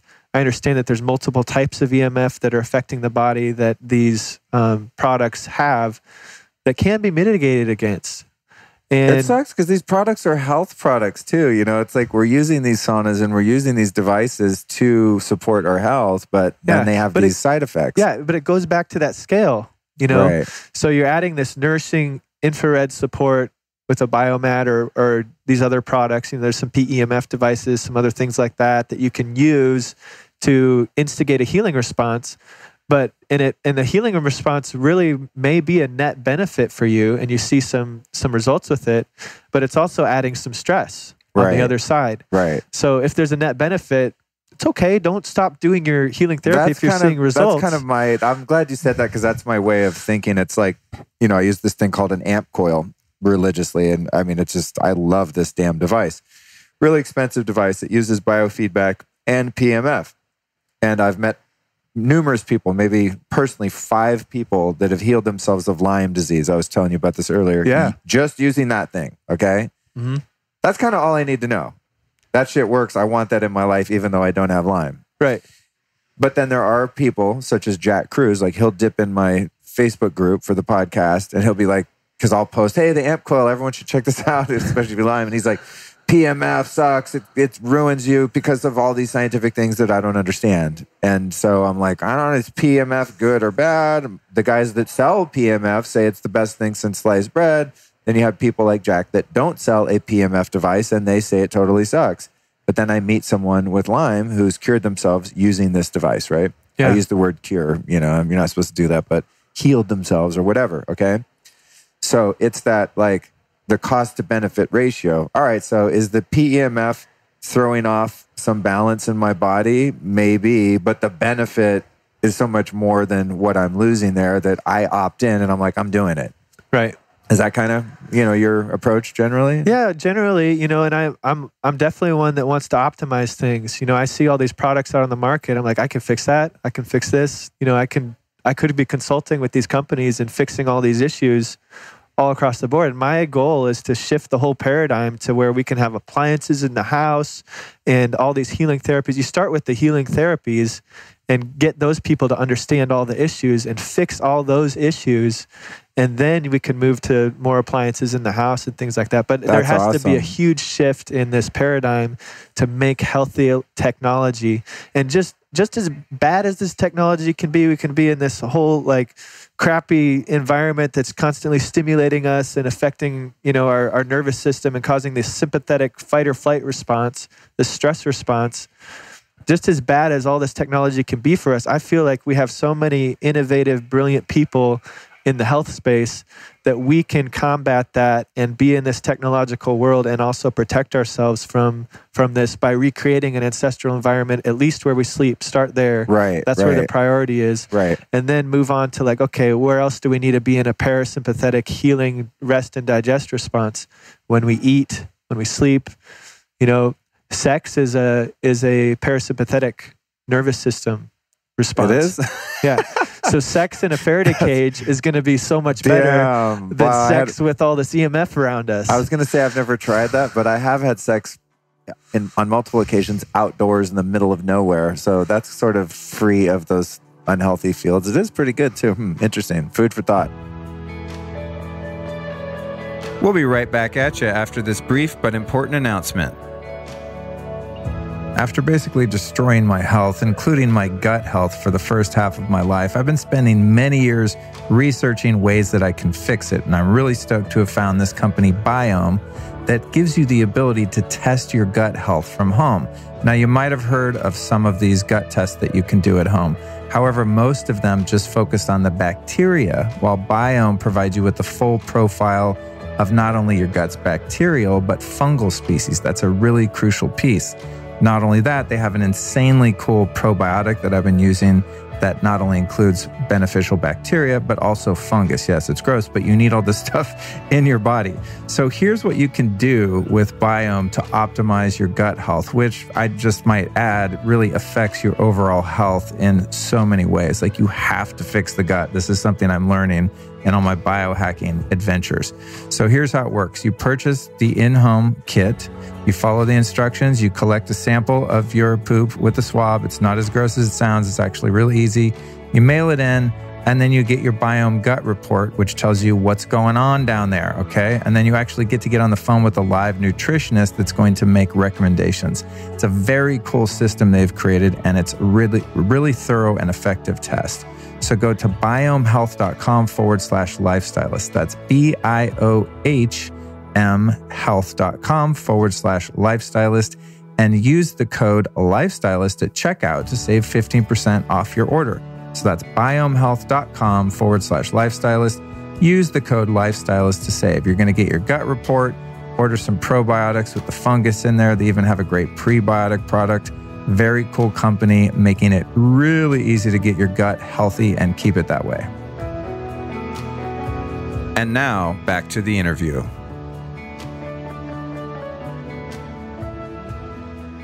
I want to cover the car, okay, which is a huge issue, and I want to cover electric cars, but let's go back into the bedroom and really talk about dialing in that sleep area. Because to me, I'm with you that if you're going to like fix one area of your life or your home, it's the area where you sleep. Yeah. And making that, as you said, primal or ancestral, like getting back to nature as much as possible. So what can we do for the bedroom, and what should we look out for? Yeah. So the bulk of the radiation the wireless radiation that I see coming into the bedroom is from outside the home. And so when so many people are worried about their Wi-Fi, their microwave, their cell phone, and rightly so. These are things that you're using every day, and other people in your family are using every day. But in order to connect your cell phone, you have to have all these towers around you that are constantly transmitting 24/7 into your home. So if you think of I always talk about a stress cup. So you have a cup, if you can visualize a cup, and you have all these EMF stressors that are filling up the cup. 90% of that is this radiation coming from outside the home, and 95% of homes. Things that tip you over the edge are maybe those internal Wi-Fi and cell phones and things like that. But most of it, the bulk of it's coming from outside the home. And so, if you just turn off your Wi-Fi at night, that's great. That's a reduction in the exposure. But most people, they try that and they don't notice much of a difference. And it's because... Especially if you live in an apartment, dude. I mean, when I go on, crack open my laptop, and I live in a fourplex. I'm not even in one of those big buildings. I'm on the second floor of a 4-unit little Spanish building. They're quite typical in LA. Mm-hmm. I'll get the opportunity to pick up probably 25 Wi-Fi signals. I'm like, I'm turning my router off. Does it really matter? Because the guy across from me, the guy underneath, I have a building that's probably about 15 feet from my bedroom. That could be that person's office, so. Yeah, so it's like 1/25th of a difference. Right. But it's also closer to you, so it's actually a bigger slice of the pie as far as your exposure. So it still helps, but yeah, it still no helps. matter Definitely what you do. It's like baby steps in some ways, like cutting out one stressor from your life. You come up with this food panel and you find out you're sensitive to like 25 different things. You cut out one thing at a time, it's going to help you. Right. Right. So, but still, the issue is like when someone's celiac, for instance, and they have an issue with gluten, you don't tell them to just go low gluten. You have to cut the whole thing out. Yeah, low gluten. I'm kind of on a low gluten diet. More so no gluten. Yeah. Yeah, but to heal the gut lining, you have to cut out all the stressors, especially the ones like someone with celiac. They have to completely avoid gluten, and then if you avoid it for a certain amount of time, you start to have this major healing that happens. And then if you're exposed to it again, your body reacts with a vengeance. And so with EMF, it's kind of the same, but not really the same, because you do have to cut it all out to notice a difference. But what's different with EMF is that you're actually able to, if you cut everything out at night, you're able to tolerate more during the day. And this may change with the new 5G technology that's coming out. I don't know. But all the clinical experience of GeoVital, they have 35 years experience with over 250,000 patients. Wow. And then Dr. Klinghardt has like 40 years of experience with his patients in his clinic in Germany and the United States over in Seattle. And so all of the evidence, clinical evidence, to suggest that if you just fix the bedroom from electric fields, magnetic fields, radio frequency wireless radiation, and geopathic stress, which we haven't talked about. It's radiation that actually comes up from the earth, from different underground things that are going on geologically. If you fix those 4 things, the kids with autism are getting better in Klinghardt's clinic. The protocols that didn't used to work that worked a long time ago for decades in this naturopathic clinic in Austria, they started working again after they fixed the bedroom. And so people are healing from chronic illness, and things are happening, and roadblocks are just knocked over. And so it's the difference between a supplement working or a protocol working and not could be these stressors that are impacting your body and blocking your body from having its innate healing response for 8 hours every single night. Totally makes sense. I mean, this is a third of your life. Think about that. You live 80, 90 years, a third of that time. I don't know how, I can't do the math offhand. But that's a lot of goddamn years of literally years of your life you're spending in that environment. Mm-hmm. And it's not just the time, but as we've kind of dipped into, this is the time when your body is meant to do the repairs from all of the stressors that are happening during waking hours, from working out to flying in airplanes to eating bad food to all the EMFs and pollution, all the shit you're exposed to.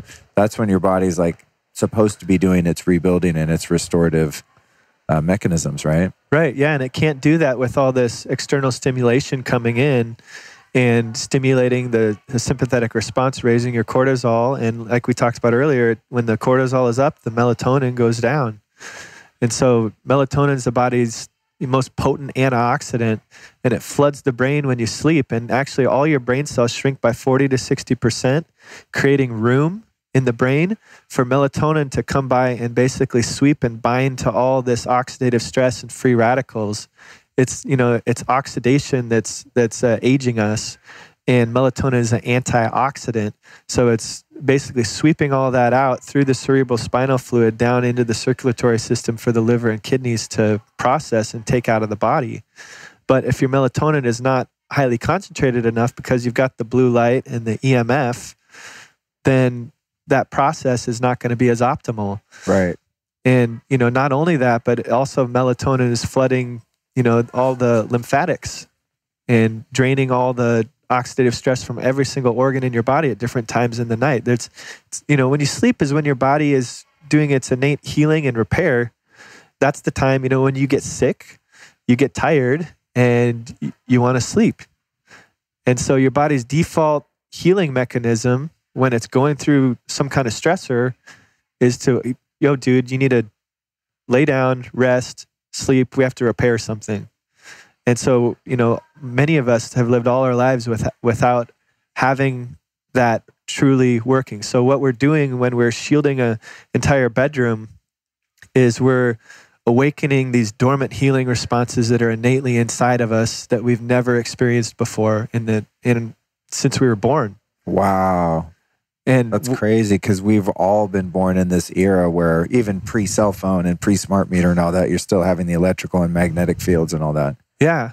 So I kind of relate it to like the whole concept of, cold thermogenesis. Like there's these mammalian responses that help you to, hold your breath longer when you're exposed to cold, and like the Wim Hof breathing and all that kind of stuff. Like you're awakening dormant healing responses with that. But also when you're sleeping in a shielded environment, it's just different. You feel calm, you feel relaxed, you're able to get into a more relaxed state, a parasympathetic state, truly healing. And your shields can go down, your nervous system just calms down. And the other thing that happens is the pathogens and the viruses, the mold, the bacteria, parasites that are inside of you, they perceive this EMF as a stress response. And so they go into survival mode and they proliferate. Oh my God, gnarly. And that activates the immune system even more. And so we have all these autoimmune conditions that are going on. Wow. And so, when you are in a shielded space, those things calm down too, and your immune system's able to kind of make some headway in That's very fighting interesting. That's very interesting. Wow. Tripping out right now. Okay, yeah, because I just went through a bout with some parasites and stuff. So when you talk about shielding the bedroom, how do we do that? There's a special high attenuating, non-toxic shielding paint that I recommend. It's the best that I've found by GeoVital. It's called T98 Alpha shielding paint. And it's a graphite and carbon-based paint with silver flakes in it. And you put that on the walls in 2 layers. And, every single wall, the ceiling, you have to basically be blocking. What about the window frames, the wood frames? Wood frames, you want to use there's a special fabric that they also sell that's a very high attenuating sheer fabric, so it looks nice. And you have to overlap that by about 5 inches around the window, the top, bottom, and sides. Oh, okay. I'm talking more about the wood frame around the window. So you just would paint the drywall, and then you just cover your whole window with that fabric as curtains. Yeah. Okay, so you don't have to worry about painting the actual wood frame with the molding frame. around. Yeah, the molding. That's what I'm sorry. Right. That's what I'm looking for. Yeah. Okay. Yeah. So some people, they have wooden doors they don't want to paint, stuff like that. Those are things that I just kind of have to make custom recommendations for. Sometimes I'll have like if you have exposed wood doors or something like that. Yeah, there's one guy I did an assessment for in Seattle where he had a wood door. He just really didn't want to paint. It was a really nice looking door. And I was like, dude, well, let's just shield your hallway. And we kind of look in line of sight. Okay, how do these frequencies get in the room? I make custom recommendations like that all the time. And so it's definitely on a case-by-case basis. But the general idea is you're creating a Faraday cage in the bedroom. Right. And the paint is doing 2 things. It's reflecting away all the frequencies coming from outside, from all the towers, all the wireless frequencies. And, the window, the curtain, the Nova fabric is blocking that, and the T98 paint is blocking that away. And then it's also because the paint is grounded, it's trapping those electric fields in the walls and not allowing them to get onto your body to stimulate all the muscle contraction. So it's a 2-for-1 solution. That's so dope. Okay, so say in my bedroom now, say I shield that whole thing, but I have 2 electric devices. I could do. I love the battery solution, the little battery brick, so I don't have to plug my phone in anymore, and I can still have the use of that. There's 2 things that I really need in my bedroom. One's an air purifier that also it works as a white noise machine, just an Austin Air thing, which is just the air in LA is disgusting. You got to have at least that, if not a better one. And then I also have this thing called a chili pad, which is a little condenser unit you put distilled water in and it makes under your mattress cold. And both those things are required for me to be able to sleep at all, So I'm thinking I would shield my bedroom and then have to run an extension cord from the down the hallway that runs to just those 2 things. So I just have those 2 things running within that field because there's just no way I don't think I could sleep without them. Otherwise, I'd have to run the AC in the whole entire apartment, which is 1,800 square feet or something, but I only need it cold in my room. So that's why I like the chili pad. Plus, if you're sleeping with a partner, which I'm not currently, but hope to soon, they never want it as cold as I do. I like the room 62, 65 degrees. I mean, that pisses women off big time in my experience. Yeah. But the chili pad solves that because I could just have my side of the bed freezing and they can have 90 degrees in the room, no AC, and sweat their asses off to their heart's content. Right. So what would you do if someone just has to have a couple electric devices in the bedroom, but you want to shield it? Yeah, that's a highly customized solution in most cases. Right. But I had a client in a Magnolia neighborhood of Seattle that I did, and they did their whole room with the shielding paint and the Nova fabric on the walls or on the windows. And there's this mesh that you can put underneath the flooring, underneath the carpet. So that's what they did. And I've found that in those rooms, if you have that, have your air purifier plugged into the other side of the room, as far away from the bed as possible, because everything is grounded, it kind of sucks in the electric fields and makes it so they're not reaching the body. Oh, nice. And if there is an issue, then we just have to come up with a little customized solution for that. Oh, cool. Chili pad, I haven't tested yet, so I'm not sure. It's funny because the chili pad, the little condenser goes under your bed, and I speculate that it might create a magnetic field because there's a motor in it. Okay, yeah. But you can kind of pull it away from you have it at the foot of the bed, and you're not even supposed to put it under the bed. So I store it under the bed, then at night kind of pull it away. But it's powered there's an extension cord right under where I'm sleeping that's like 2 feet under my body that goes into the wall under me. So it's like not ideal, but... Well, if you know the chili pad people, then I could do a consult for them and fix all the issues. Good idea. So, yeah. I mean, and thanks to people like you and shows like this, I have to say, you know, maybe the people from Chili Pad, I'll send them this and be like, hey, check it out. You have an issue here. You have a really health supporting device here. It makes you be able to keep whatever core temperature you want from warm to hot. It's an amazing device because you can also use it as a heating pad, and it doesn't have wires in it. It's just water. So it's not like a electric blanket, God forbid. We don't want to use those, right? Just for the record. Yeah, no. And if you do, you can use them to heat up the bed, but then unplug that. You know, a lot of people just leave them plugged in and turn them off and think it's fine, but the electric field's actually coming out from, you know, if you have a shielded room even, the electric field's coming out from behind the shielded wall, because you can leave the breakers on when you're in a shielded room. Right. Because everything's grounded. Right. So there's nothing leaking out of the walls. Right. But as soon as you plug something in, the electric field comes out from behind that shielding and goes onto your body in the room, because it's seeking a lowest voltage potential. But your body's conductive, highly conductive. It's got water. You know, where much of our body is water, so it's like conductive through our skin and our so you cells can do the and same thing with the biomat, is heat up the biomat, then unplug it and sit on it. Yeah. Until we figure out your hack, which we'll do later. Okay, so no electric blanket. Use it to heat up your bed, then unplug it so you're not sleeping on that. Do the shielding paint. Do the Nova fabric, which it actually looks really nice, guys listening. It's a really nice, like, off-white sheer fabric, just like you'd have if you wanted like a nice daylight, and then you'd get some blackout curtains and do like a double curtain, because your room's got to be dark to get good sleep. I mean, I put like these foam inserts in my windows, so that shit is black. You don't see any light at night. It's actually really weird, because in the morning you can sleep in until like 9 or 10 and you have no idea what time it is. It's kind of a mind F, but I sleep a lot better with it dark. So if you have an average size, you know, apartment size bedroom, and you want to do the shielding paint, and say you have, you know, 2 or 3, 4 windows in there, what's like a ballpark of what someone would have to spend to properly shield the walls with that paint, to ground that, to put the floor mesh on underneath you so you're not getting any fields coming from your neighbors or from underneath the wiring, and to, you know, do the windows and all that? Like, you know, what's like a range of a couple thousand accuracy? Yeah, well, if you just want to buy the stuff without having an assessment, there's a retail price that you have to pay. If you get an assessment and you have the specific recommendations from me, then I'm, you know, the company that I work with, they want their products to be put in correctly. And so so they give a discount. So you don't want to like buy the paint and have your hand try to explain it to your handyman. I'm picturing that. My handymans, they already think I'm nuts, all the weird shit I have them do when I hire people to do these things, you know? And I'm like, what's the thing that I had? Oh, like I take we're going to talk cars, but I had my car grounded. And trying to explain that to my mechanic.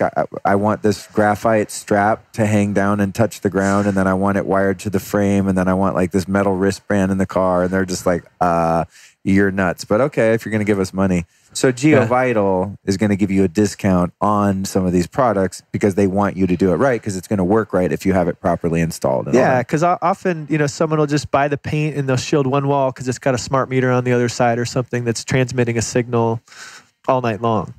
But what the problem with that is that, you know, there might be a cell phone tower on the opposite side that's sending a really strong signal into your bedroom and reflecting off the paint and then going right onto you. Oh, right. You know? So it's almost like having a mirror in your room. Yeah, or there might be a magnetic field issue in the house that needs to be addressed, or there might be power lines outside and the person spends thousands of dollars painting their room, you know, and then there's a magnetic field issue that can't be fixed. And they would have rather just moved if they wanted to optimize their room. I see. Because the paint and the fabric on the curtains is not going to stop magnetic fields. It's going to stop radio frequencies and electric frequencies. Exactly. Okay. Yeah. Right. Okay. Yeah. All right, cool. And then what about the other option that I've looked into that people may or may not consider?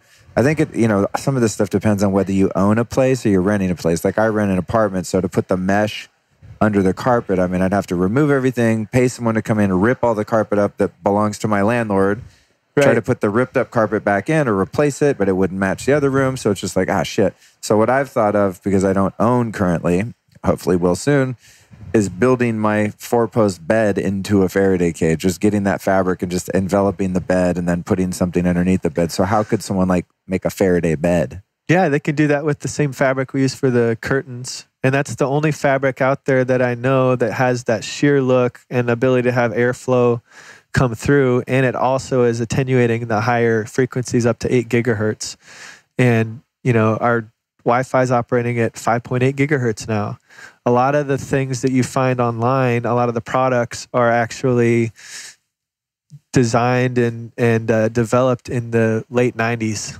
Right. And what kind of frequencies do we have in the late 90s compared to today? Right. So they're only shielding up to 1 to 3 gigahertz. And also some of that shielding, you mentioned the breathability, and that's an issue that I've considered when building like a Faraday cage bed, like that silver kind of fabric. It doesn't look like it would breathe, and it looks hideous. Like if you care at all about the design aesthetic of your bedroom or your home, I think that's been a barrier to entry for me. I'm like, I don't know. I'd rather not be healthy and have like a decent looking bedroom.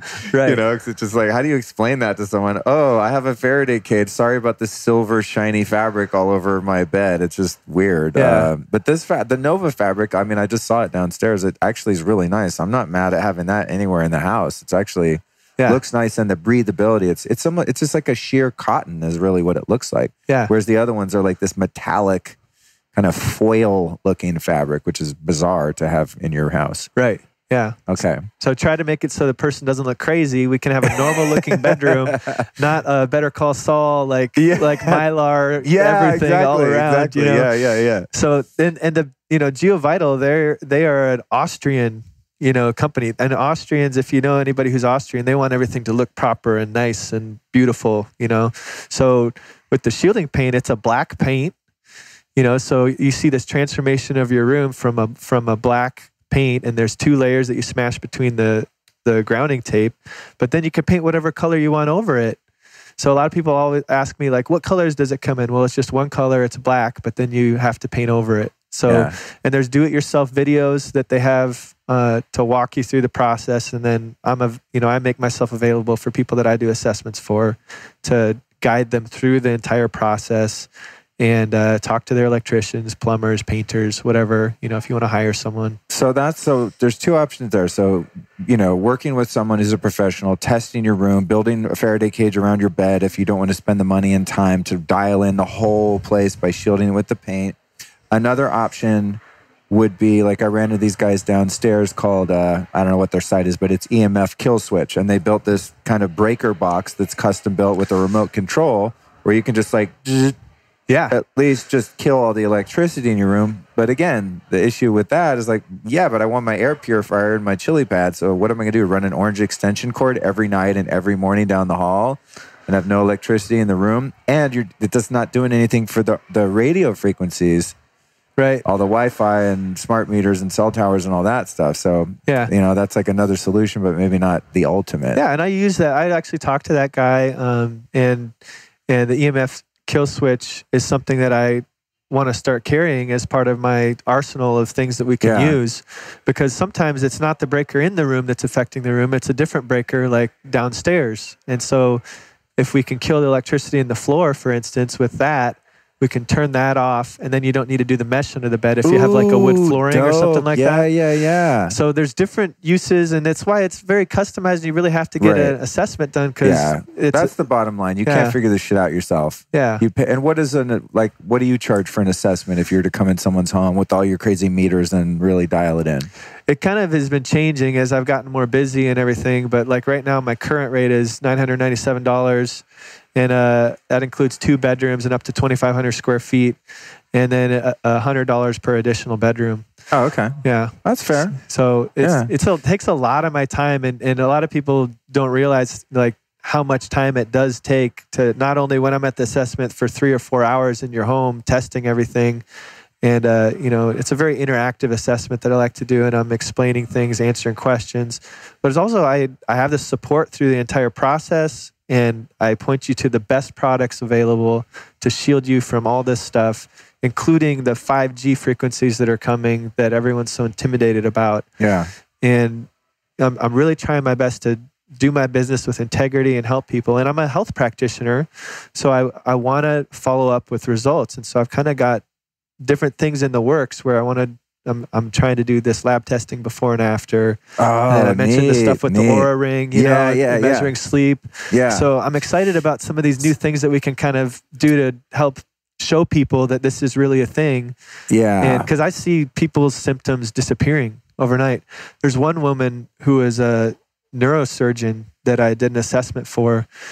It was crazy. I was in the middle of doing this assessment and I'm measuring this bedroom, and I've got the smart meter on the other side of the wall with the breaker box, and there's a big magnetic field coming into the bed, and so the smart meter's pinging all night long. There's a magnetic field. The electric field is extremely high because the circuit breakers, all the electricity is going to that wall from the whole house. And then the geopathic stress. Oh, because that's where the meter is. That's where the meter is. Oh, God. As if smart meters didn't suck enough. I never thought about that. I'm just thinking about the huge radio frequencies coming off smart meters, but not that all the power in the house has got to be routed to that meter. Yeah. That's like the central meeting point of all the electric fields too. Yeah, and it's creating dirty electricity on the wiring, God, all this so stuff. hard. So, and then the other issue was she had this underground water current that I detected that was running right under one side of the bed there. And that's called geopathic stress. That's something we haven't talked about, but there's an energy that comes up whenever there's any kind of geologic activity underneath that's more intense in some areas than others. It's the Chinese have this tradition of feng shui that has its roots in geopathic stress aversion. Greeks and Romans knew about this. There's just a really rich tradition in many cultures all around the world that there's earth energies and earth meridians and things in Chinese culture that are affecting us, and we need to avoid these for optimal health. So she had this really strong water current that was running under the bed as well. So she's like hitting all the top tiers, like the highest amounts I've seen in every single category right there. And I look at her and I say, this is probably the most intense place I've ever tested so far. Wow. And she looks at me with tears in her eyes and she starts crying and telling me this story about that's where her husband used to sleep. And he passed away from cancer like 2 or 3 years ago, something like that. And then she loved him dearly. She went into depression after that. Her father moved in with her to be supportive and everything. And he started sleeping in that same spot. 3 to 4 months later, he gets brain cancer. He passes away. She misses them both. So she moves back into the room.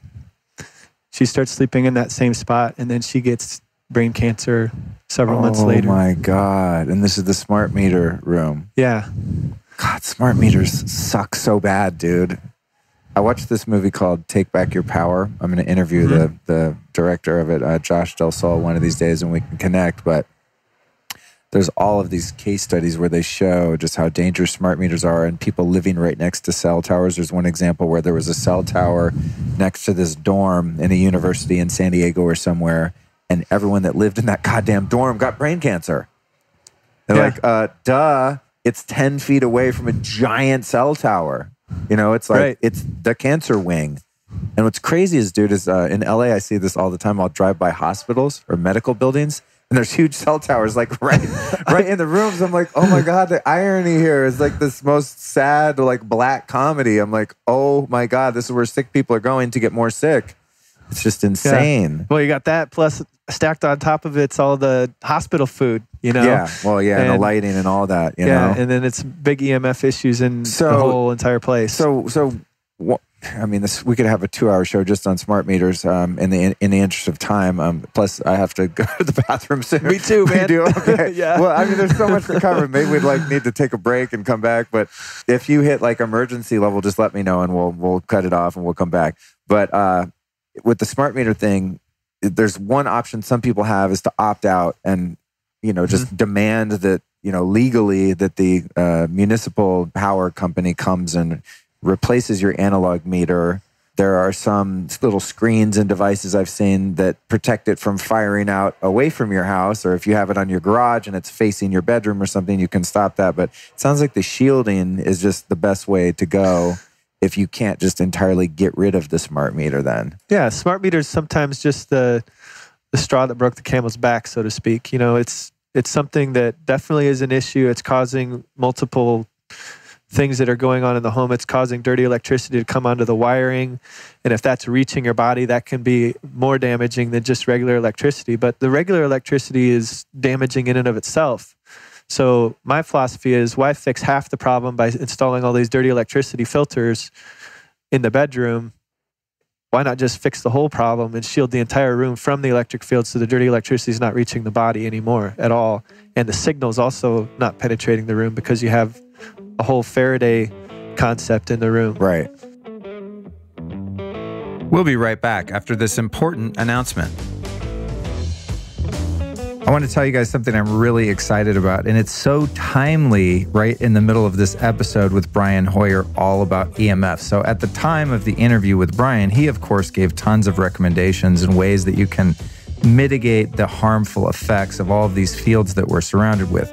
Shortly after this, I found this new device called the Blue Shield. And this is a technology out of New Zealand that took over 25 years to develop. It's taking the EMF protection world by storm. So when you plug in a Blue Shield device, it starts emitting this symphony of frequencies that are within the human responsive range.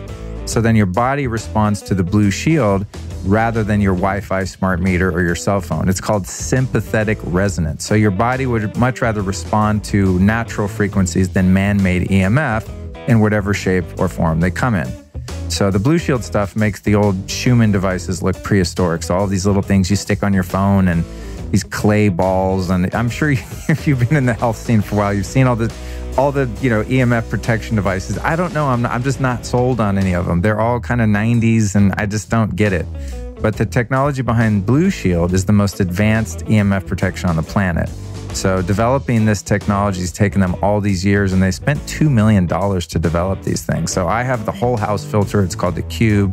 It protects my whole building, actually including my neighbors. So I use this in hotel rooms when I travel. And I have to say, just subjectively, since I got this thing in my house, my sleep has improved dramatically. It's bananas. Like, I sleep like a freaking bear. Then I have the little portable pocket model, and I keep it in my pocket everywhere I go, especially in places that are really high EMF, like a movie theater with a bunch of people with their cell phones searching for a signal, on airplanes, and especially in my car. And in my car, they also have a little auto unit that plugs into your car light adapter. Of course, I got that. And I used to get super gnarly fatigued from driving until I put this thing in my car. Is it placebo? Listen, I don't know, and I don't care. What makes me think that it's not placebo, though, and you can check this out on their site. By the way, their site is blueshield-us.com. That's blueshield-us.com. If you go to their site, you can click on the tab that says research, and there are these really cool studies they did with animals. They're totally humane. No animals were harmed. The animals are actually helped, so that there could be no placebo. Because you could tell me a little sticker on my phone is going to make me smarter, and because I think I'm going to be smarter, it'll work. You know what I mean? Placebo is great, by the way. I love placebo, but it's not really good if you're going to drop a couple $100 to protect yourself from EMF and you just think it's all in your mind. You don't want to be all like tinfoil hat vibes, right? So go to blueshield-us.com, click on the research projects, and you'll be able to see the test that they did on farms with chickens and cows, as well as some human blood cell and urine analysis, which is really, really cool. It's going to blow your mind. So I would recommend getting the Cube. I'd recommend getting the one that plugs into your car, and the little pocket model. It's about as big as a credit card, and it's totally portable, and they all do the same thing. As I said, they just make your body resonate with natural frequencies that are present on the planet so that your body doesn't attune to the harmful frequencies that are all around us, like we're talking about in this episode with Brian. So go to blueshield-us.com. Per usual, though, I've got you hooked up. If you enter the code Luke, you will save 10% off anything you buy there. That's all lowercase Luke to save 10% at blueshield-us.com. Now let's get back to this interview with Brian Hoyer. And now back to the interview.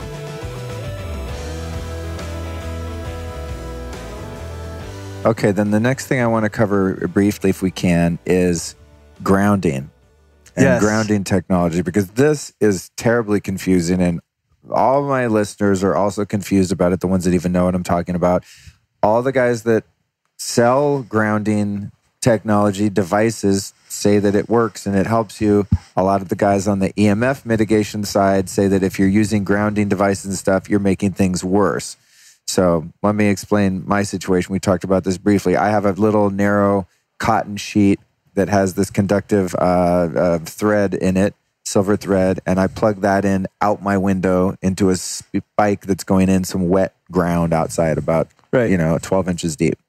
And then that plugs into the bed, and I keep that at the foot of the bed. Now, I've tested that with the skin voltage meter, and I'm picking up, electrical field. I'm full of electricity. Then I touch that thing, and it goes down to 0, which to me would be like, this is awesome. I'm protected from those fields. And that's what the grounding companies say that sell those things. Same thing, like I have a little pad under my feet when I'm working at my desk. And I imagine the same thing. I'm getting all these electric fields and stuff coming off all these devices. And that if I'm, my bare skin is touching that little rubber pad, that it's going to zero out or close to it. Have one in my living room. I have them around the house. All the grounding people say, you're awesome, you're protected, because now that all gets minimized. And then the EMF guys, maybe you might have the same opinion. They're like, no, dummy, you're actually now acting as a conduit for all of these fields that are seeking a ground. They're using your body to ground those, what do you call them? The electricity is using your body to go back and find the ground. Right. And then again, going back to the grounding people, they're like, no, because the field is so strong coming off the earth that it's pushing away all of the fields from your body. And that's why your skin meter's zeroing out. What's your take? Well, if you even follow what I'm saying. Yeah, I do. So take it to the extreme. Okay.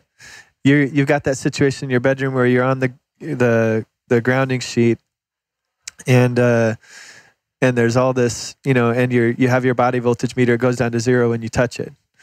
Well, if you have, and it's because there's all this electricity around you, right?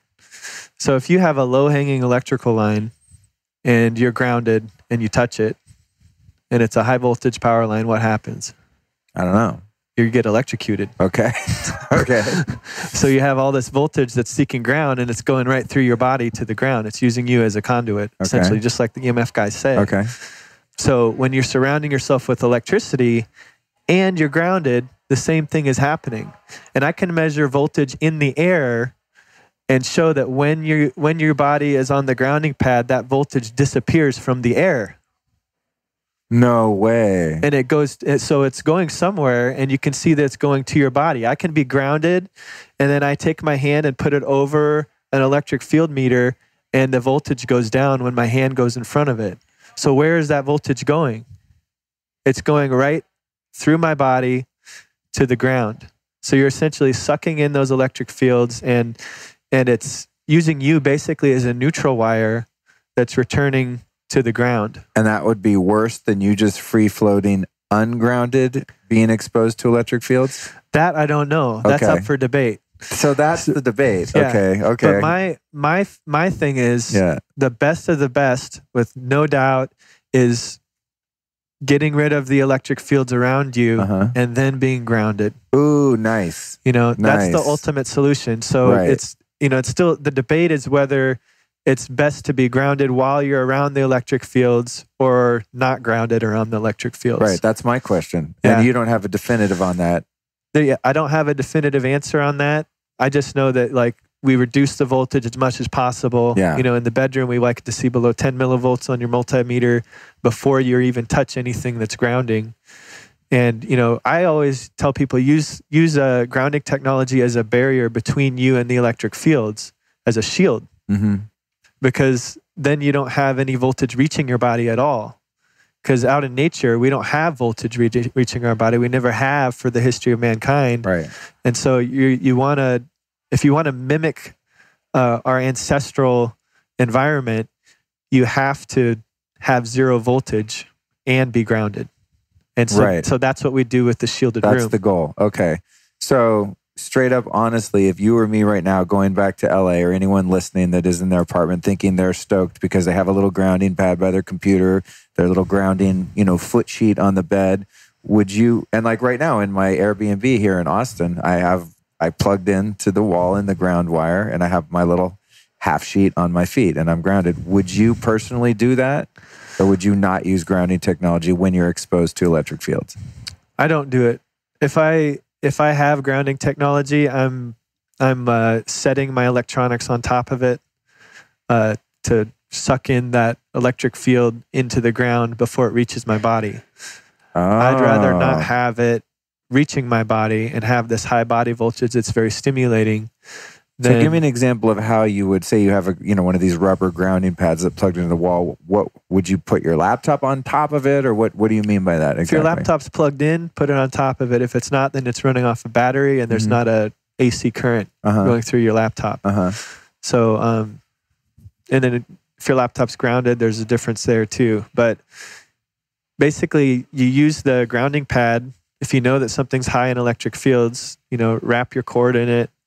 That's plugged into the wall. That will help reduce the electric fields. See. Okay. Just lay your cord on top of it.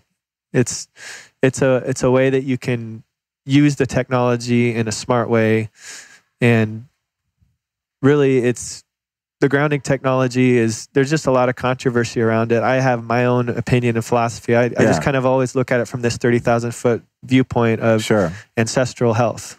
Yeah, I mean, I'm always looking back through evolution. Well, how did we get to where we are and thrive and survive? As well, we were always connected. I always say you're always connected to the ground. Like, there's no creature ever except birds, obviously, that aren't grounded their entire existence. Yeah. We're the only ones that were like, oh yeah, we'll get rubber shoes and rubber car tires and just be elevated and floating in space, so to speak, and not touching that, that ground. Yeah. So I have a device that is a USB plug that plugs into a 3-prong thing that I use when I'm on my laptop that is said to ground the laptop when it's just free floating, when it's not plugged into power. I charge it. I try not to use my laptop when it's plugged into power. So I have that. And then I also have one of those going into the back of my iMac. It's like this green. I got it off lessemf.com. So it's a USB that goes into the thing. Would that be grounding those? It's grounding the electrical components. Yeah. It just kind of depends on the design of the machine. Right. Most Apple computers actually are already grounded the way that they're set up. Okay. Especially the iMacs. Oh, okay. So the iMac I have, I forget what year it is, but it's got a 3rd prong, and the whole metal casing around it is grounded. I put my electric field meter on there, and there's nothing coming off of it. Oh, cool. Good to know. I have a pretty new iMac, maybe 2 years old, so it's probably chilling, huh? Yeah. Except I've got that Bluetooth on the trackpad. Damn it. It's always something. Okay, that's very, very useful. So the grounding thing is a little bit up for debate. We really aren't 100% certain if you using yourself as a conduit, so to speak, and having those electric fields zeroing you out is necessarily good or bad. You're erring on the side, personally, of probably not using that as an option. Yeah. And, but we do know the ultimate option is to recreate our ancestral environment by not having the exposure to the electric fields at all, and then grounding. So optimally, if you do have a grounding sheet, you feel like it's really beneficial to you, turn the breakers off in your room, at the very least. Nice. But, and then you can talk to the EMF Kill Switch guys. Yeah. Even that, I've turned off a main power to a house, and there's still an electric field issue in the house. Right. Because the electricity's riding on the gutters, going around the house. The fascia, if you have metal siding, then it's going around that. And so that's where the shielding paint and the mesh underneath is just kind of really the ultimate solution, because you're just basically sealing up that entire room and creating it so that no electric fields and no radio frequencies can get in the room at all. Did we ever, I know I got your rate, but I just totally forget right now, probably because of all the EMFs when I was sleeping last night. But did we ever get like a rough cost estimate of the paint and the window covers? No, yeah, we kind of started to get there, and then we got distracted. Yeah, give me like an idea, because it's as I understand, a couple of few thousand, and I'm already going to warn people that are like, oh, I'm not going to spend that money. Dude, do you know how much chemo costs? How much did you spend on your car? I mean, I'm saying this to myself too, like Luke, because I'm not going to spend $3,000 to $5,000 or whatever on this shit. But it's like, I have no problem spending that on some stupid not stupid, but some biohacking device that's really good for you. But probably not as good for you as getting restorative sleep for the next 20 years in a shielded bedroom. So let's just preface it by that, because I know there's going to be a little sticker shock because it's not $300 to do your bedroom. Yeah. So what are we looking at ballpark? Well, the way I explain it to people is, people will remodel their kitchen for $15,000, $20,000, $30,000 Right, and not blink an eye. Yeah. But then, so you kind of have to start to get in the mindset, this is a home remodel for your health. Right. And, it's not really that bad if you think about it that way. Typical 12 by 12 by 8 foot tall bedroom is, anywhere from $1,500 to $3,000, depending on how many windows you have. And, Dude, that's not that much money. Even No. if it was $5,000, I mean, it's a lot to some of us. If you're including the geopathic stress match, you're getting up into the $3,000 area to $5,000. 3 to 5. Okay. But, wow. Dude, I mean, honestly, if you, like you said, you think about remodeling the home, or I don't know, I bought a leather sofa. I mean, it's beautiful. But I bought a leather sofa a couple of years ago. It was like $3,500, Right. I don't even, it looks nice, but honestly, I don't even sit on the damn thing because it's less comfortable than Sofa B that I got on Craigslist for $600, Right. But I have two of them. The guests like it, I guess. It's kind of like the one we're sitting on. But like, I'm like, no, I have to have that one. I'm not going to get an ugly one. Right. And it's going to last because it's leather. It's one of those ones that probably won't go out of style. It's pretty classic in its design, but I don't even think about that. Yeah. But if you're like, hey, buy this paint for $2,000, I'm like, whoa, $2,000 paint, hang on, Just funny how our value system works like that, Right, yeah. Or just how much I pay to lease my car every year. I mean, I don't even know what it is, but it's probably a lot. I have a nice car. And I'm like, oh, I got to have that car. But you talk about, shielding the floor is going to cost me $1,000. I'm like, oh, hang on, $1,000. It's just, I really think it's important we reframe and, well, not, you don't have to do anything, but for me personally, like reframing my values in terms of where I'm going to invest my money. And I truly believe that sooner or later, if we don't spend money on interventions like this, supplements, biohacking, all this stuff that does cost some money, you're going to pay the farmer, you're going to pay the doctor. That's the thing. Eventually, dude, you're going to end up having to have medical interventions. Just no human biology can withstand the stresses of modern life. So I think these things are really important. There's two last subsects I want to cover really quick, and then I'll let us both go pee and get out of here. I think like this conference feels over too. Like, it's getting really quiet. I'm waiting for security to be like, sir, stop recording. Is the car, EMFs in a car, a regular car versus like an electric car, because I've heard some gnarly things about them. I want to know if you've tested them and ways that we can mitigate the EMFs in the car. In my car, as I said, I'm grounded. Like, oh God, now the car is using me as a conduit. This sucks. But I drive around grounded to the battery. I mean, I wired my whole car to be grounded. And then I have this strap coming down. It's called a mitzer, and it's connected to the frame and it touches the ground. So unless I'm on asphalt, which is not conductive, technically my car is grounded, and that's my current solution. I feel like could be psychosomatic, but when I go on road trips and stuff, I'm less tweaked in my grounded car than in a non-grounded car. Yeah. So I don't know. What's your take on the level of EMFs in a car, and is it electric car much worse, and is there anything we can do about it? It's challenging to measure cars just because there's no, typically there's no real ground that you can connect to measure the difference in voltage and stuff like that. And then obviously if you have your phone in your car and your car's metal, you have all the RF that can kind of be bouncing around if you're using your phone in there. Which brings me back. I just want to remind myself and the listeners, you said we could start our navigation, because the navigation in my car sucks. I always use Waze. It's just too hard, it's too hard to set. So I could set my navigation. I'm going from point A to point B and then turn it on airplane. Right. Right. And it'll still work. Okay, cool. Yeah. All right. So carry on. Yeah. So, and if you don't do that, your cell phone's constantly moving from tower to tower, disconnecting and then reconnecting, and it's pushing out more power as it's getting further away from the tower that it's connected to.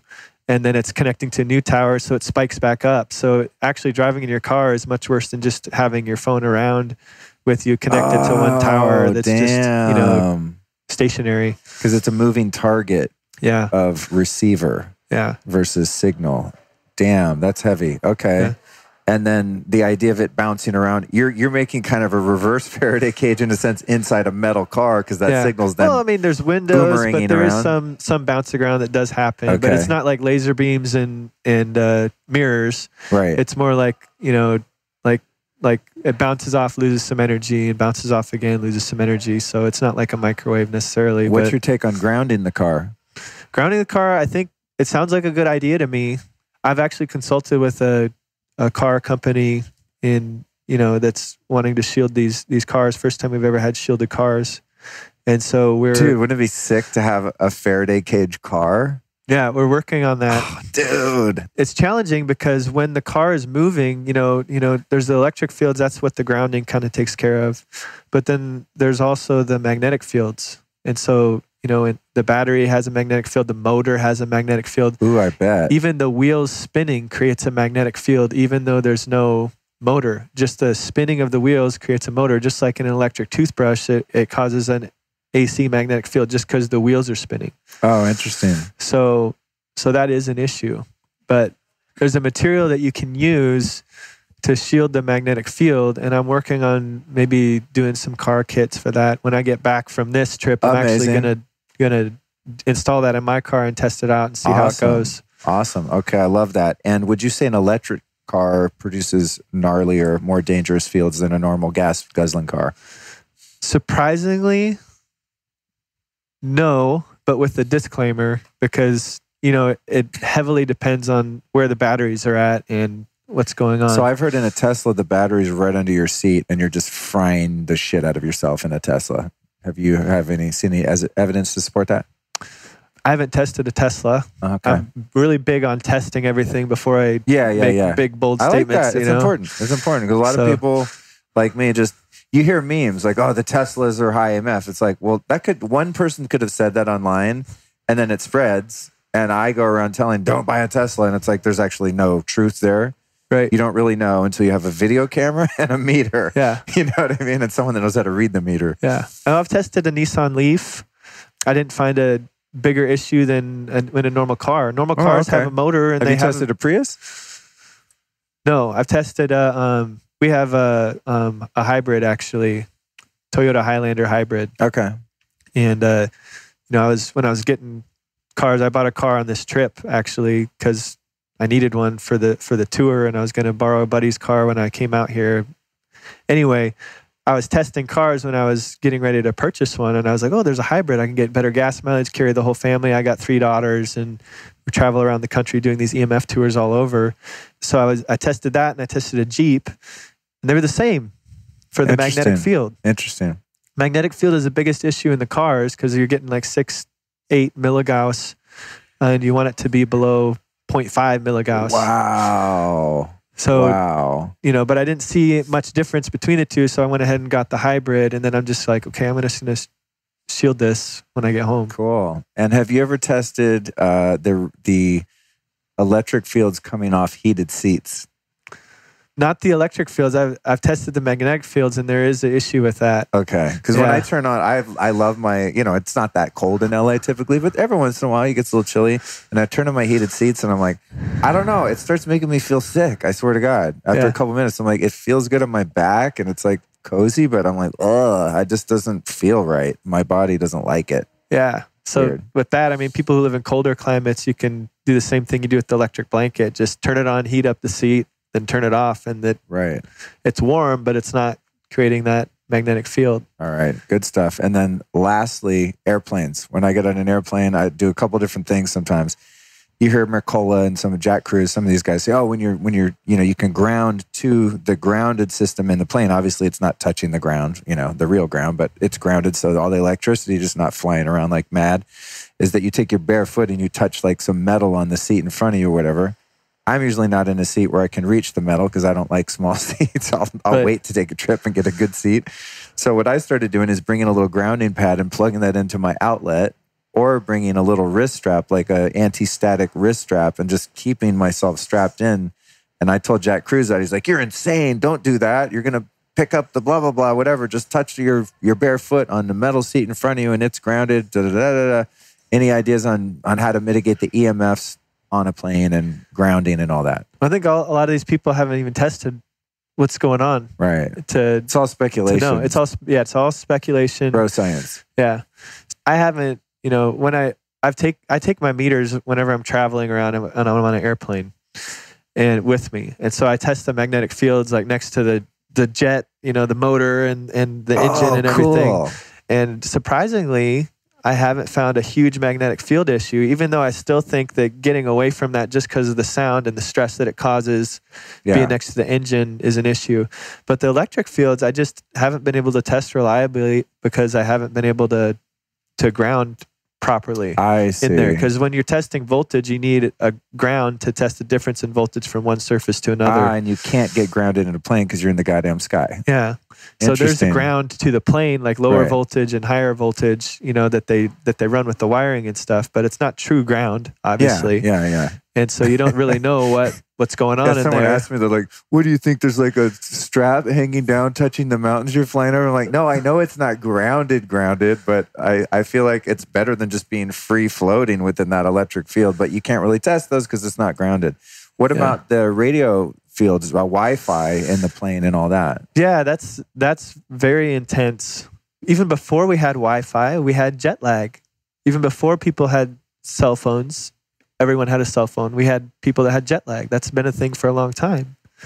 And so, when I learned about this whole idea of geopathic stress, and the Earth has these grid lines that are from the magnetic field that are coming up every 12 to 15 feet, and there's crossing points in Europe. They've known as cancer crossings for years and years and years. Whoa. We're going, our ancestors go through these lines, and it stimulates the nervous system. So when you're hunting, you're going through these lines pretty fast. It's very stimulating to the nervous system. But then when you slow down, you eventually end up in a spot where you're free of these stressors, and you can rest and feel truly relaxed and go to sleep. So by trial and error, they would find more restful spots, their favorite spots to take a nap and sleep, and animals do the same thing. You might have just cracked a code for me. And my buddy Elliot, who I'm hoping he'll listen to this because he listens to the important ones, but he's lived in LA his whole life. I've lived there for 30 years. And there's certain commercial real estate locations that we call dead zones, or it's like a vortex. And you'll see a building over the course of 10 years that's like a really prime piece of real estate on a great corner, right? Where you'd think, no business could fail here just because of the visibility and the traffic. And we know these vortexes, dude, we'll be driving around, we're like, there goes another sucker. Because no matter what business they put in that building, it dies. I don't care how they paint it, how they remodel it, the product or service that they're selling there, every business will fail there. And I've thought about that it's on a weird energy vortex spot. It's on a weird ley line or something that just energetically people don't like going in there. And it just is doomed to failure. I mean, this is like, speculation, of course, but we should go there and test that when I'm there. Right? Yeah. I mean, I can think of 5 locations in LA. I don't care what business you put in there. It's going to go out of business within the first year. And they just, but the people before don't know. They're like, why is this property so cheap? We can't believe we found a vacancy here. And I'm like, I know why. I've been driving by there for 30 years and it's always bankrupt, whatever they put in there. But isn't that interesting? Well, Those power spots, you know? Yeah. So GeoVital, they found a way to deflect that energy. Wow. And so that's what we do. We have these mats that you put underneath the bed, and then there's these daytime mats that let through a little bit of stimulation because you do need that while you're moving around and everything. So, but back to the plane. Yeah. Okay. Dude, this is like so hard to not have a 6-hour podcast. It's I know. Like, the shit is so fascinating to me. All right, carry on. So with the plane, jet lag has been happening for a long time before cell phones and everything. And it could be due to the electricity not being grounded, that sort of thing. But I'm convinced with my own experience that when we've never ever traveled this fast through these geopathic stress lines and the Earth's magnetic field. When you're going like 200 miles an hour in the air, that field from the Earth is going up miles and miles and miles into the sky, and the airplane's not, exempt from that. So we're traveling so fast through this, it's like faster than a machine gun stimulation of going through all these lines every 12 to 15 feet, plus all the underground water currents, the fault lines that are creating an energy under massive extreme pressure that's coming up from the Earth, different metals and minerals mixing together, pressing together like a big battery, and that's creating this energy that's coming up. And so we're being constantly stimulated by this while we're going through the sky at this massive speed, and our nervous system doesn't know what to do with it. And so you're constantly in the sympathetic state. For me, when I was younger, I did a lot of traveling. Like when I had orthodontics appointments, my my orthodontist actually paid for me. I was in a special program. He paid for me to fly back to him to do all my orthodontic appointments and stuff.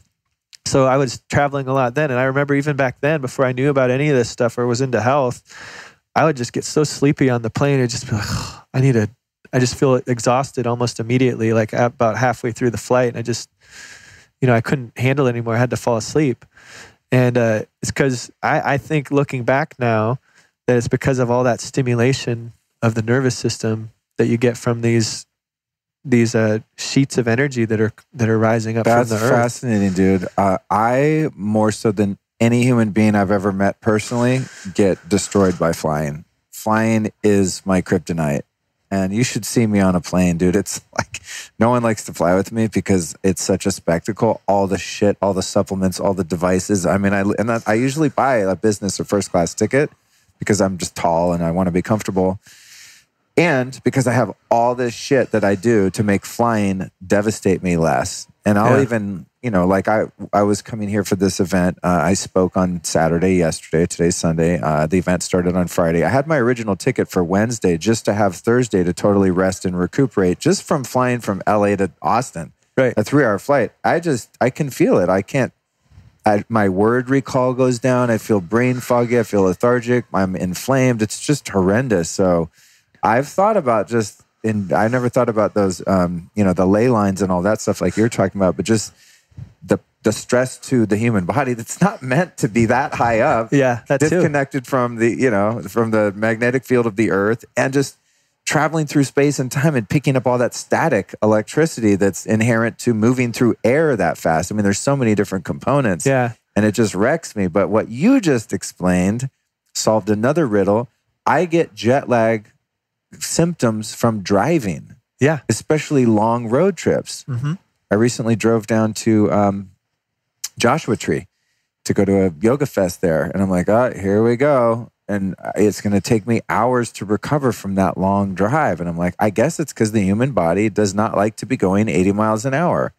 But you just explained something going on under the surface of the ground, which is adding to that.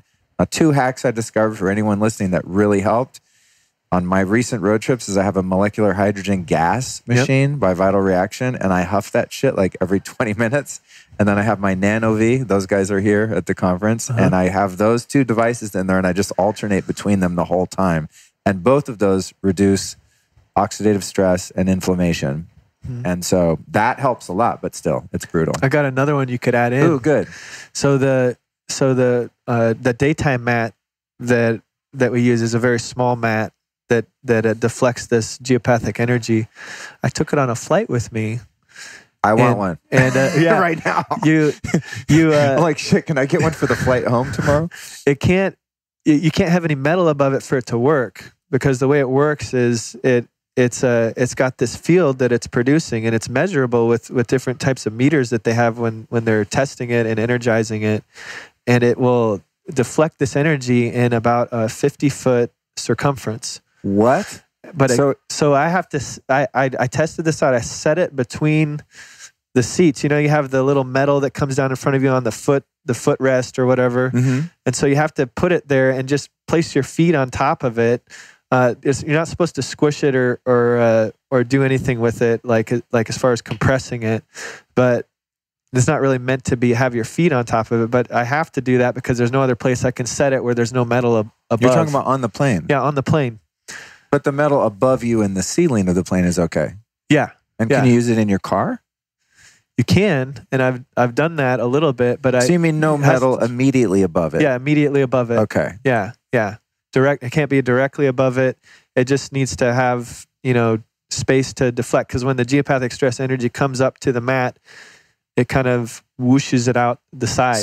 So it's the geopathic stress that's coming up again from the earth. Yes. And even when you're 30,000 feet up, it's still that going. energy is still radiating from the earth and from those ley lines and essentially those cracks energetically within the surface of the earth. Right. Is that it, basically? Yeah. And the same would be true in a car as you're passing those cracks, so to speak. You're going 80 miles an hour down a freeway. You're getting all of those signals coming up from underneath the car too. Yep. which are going into your body, confusing your biology, because we're not meant to do that. As you said, the hunter-gatherers are cruising through the jungle.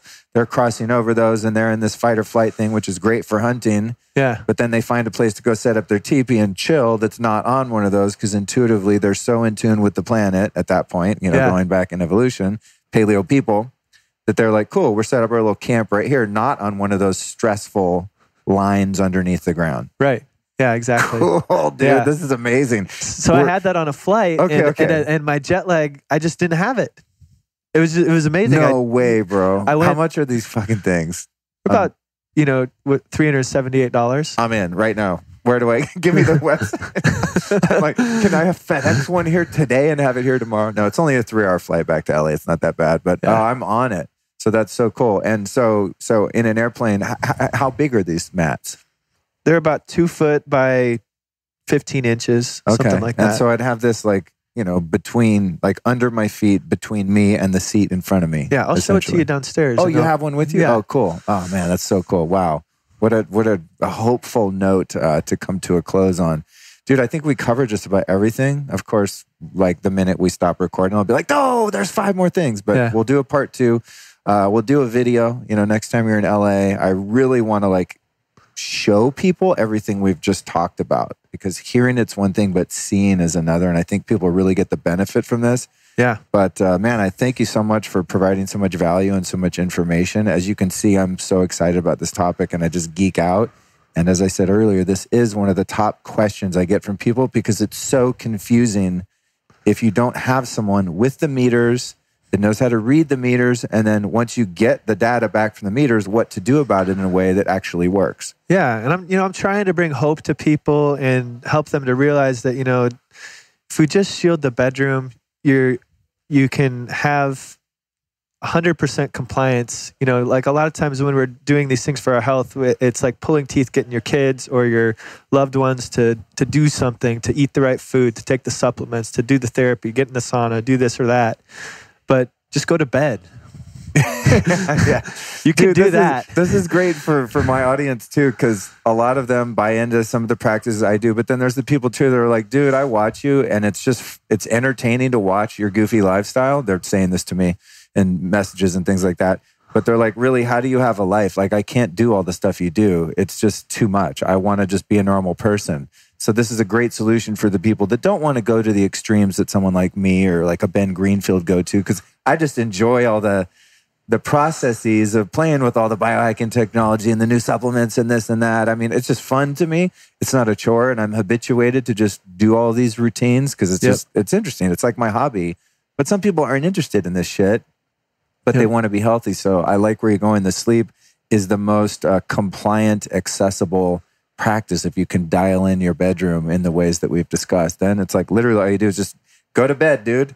Yeah. Go to bed, try to get 8 hours sleep, and you're good.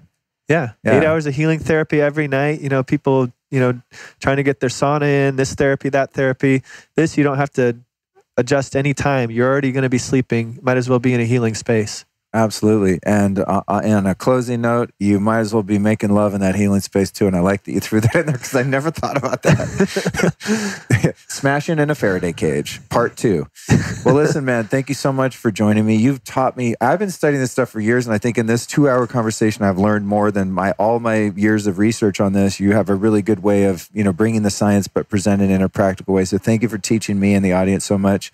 I'd like to ask you now my closing question, which is, drum roll, please. Who have been 3 teachers or teachings that have influenced your work that we might go check out to learn more?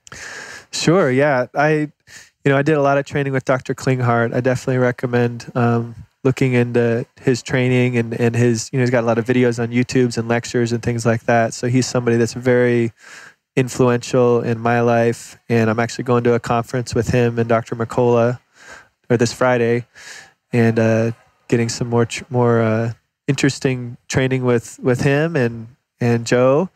And Dr. McCullough is another one, that he really had a huge impact on my life and my journey to health and actually discovering that, it matters what you're putting into your body, that sort of thing.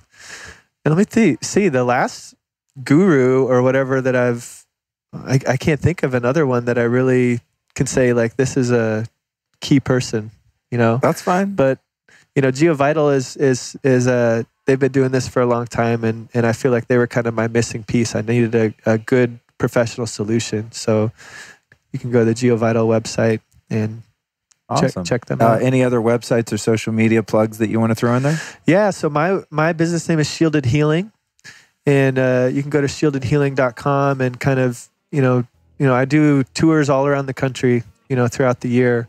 So if you're interested in an assessment of your home and customized recommendations, then you can go on there and plug that in and mention this podcast that you heard it there. I'll give Luke some credit for that. So yeah, this is, it's what I do, going around shielding homes and helping people dial this stuff in. So awesome, dude. I love what you're doing. Thanks for coming on the show. Yeah, welcome. All right, let's go take a pee break. Yeah, let's do it. Thanks for tuning in, you guys. Well, we did it again. We dropped the big H-bomb, the big knowledge bomb right to the dome. How you feeling over there? You paranoid about your cell phone being not on airplane in your pocket and having EMF headphones on and all that now? Well, listen, don't be paranoid, but be concerned. It's like Kurt Cobain used to say, just because I'm paranoid doesn't mean they're not after me. You know what I mean? So there is an issue here, but thankfully, we have solutions. People like Brian Hoyer do exist in the world. There's technology coming out all the time that can help us with this. I believe we can have computers, indoor lighting, cell phones, cars, airplanes, all those things that make the world fun, and all the technology that connects us and allows us to not only be connected, but to be creative and do the things that we do. There's got to be a way to do it safely. I'm just convinced. And so, every day it's getting a little better. And that brings me to our show's sponsors, especially BlueShield-US.com. This has been, and I discovered this after the interview with Brian, but this has been my number one EMF hack. Now, I've implemented a lot of stuff that Brian talked about in this interview.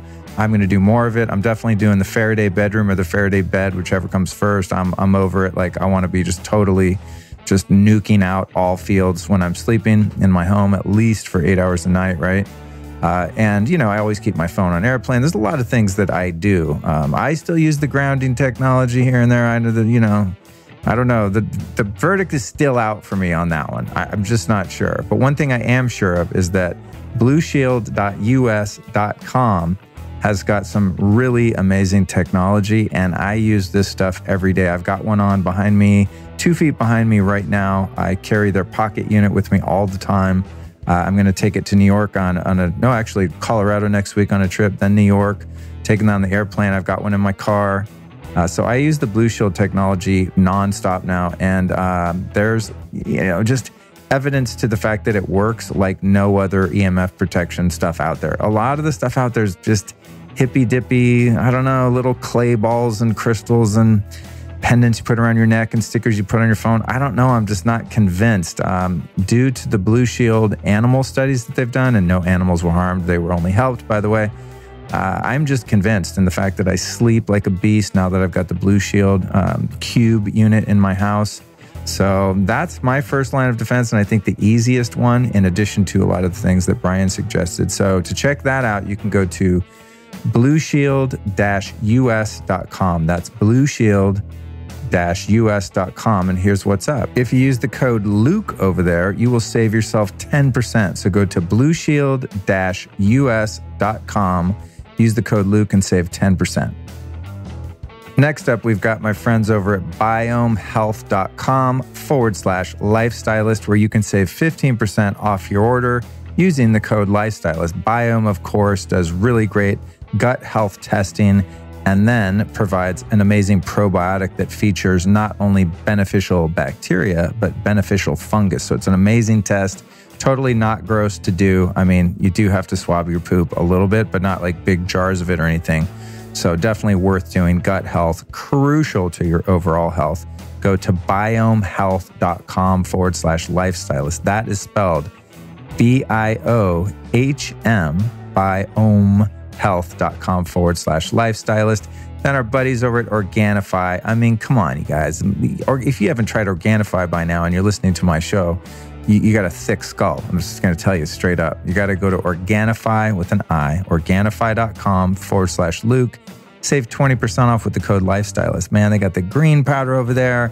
They've got the Organifi Gold, they've got the Red, they've got probiotics, they have a turmeric supplement, they've got all sorts of plant-based proteins, all kinds of stuff on over there. So definitely do yourself a favor and go to Organifi.com/Luke. And then the one closest to my heart and closest to my body, Altera Pure. Man, I sleep on these sheets like a baby every single night. Now, here's the hookup, okay?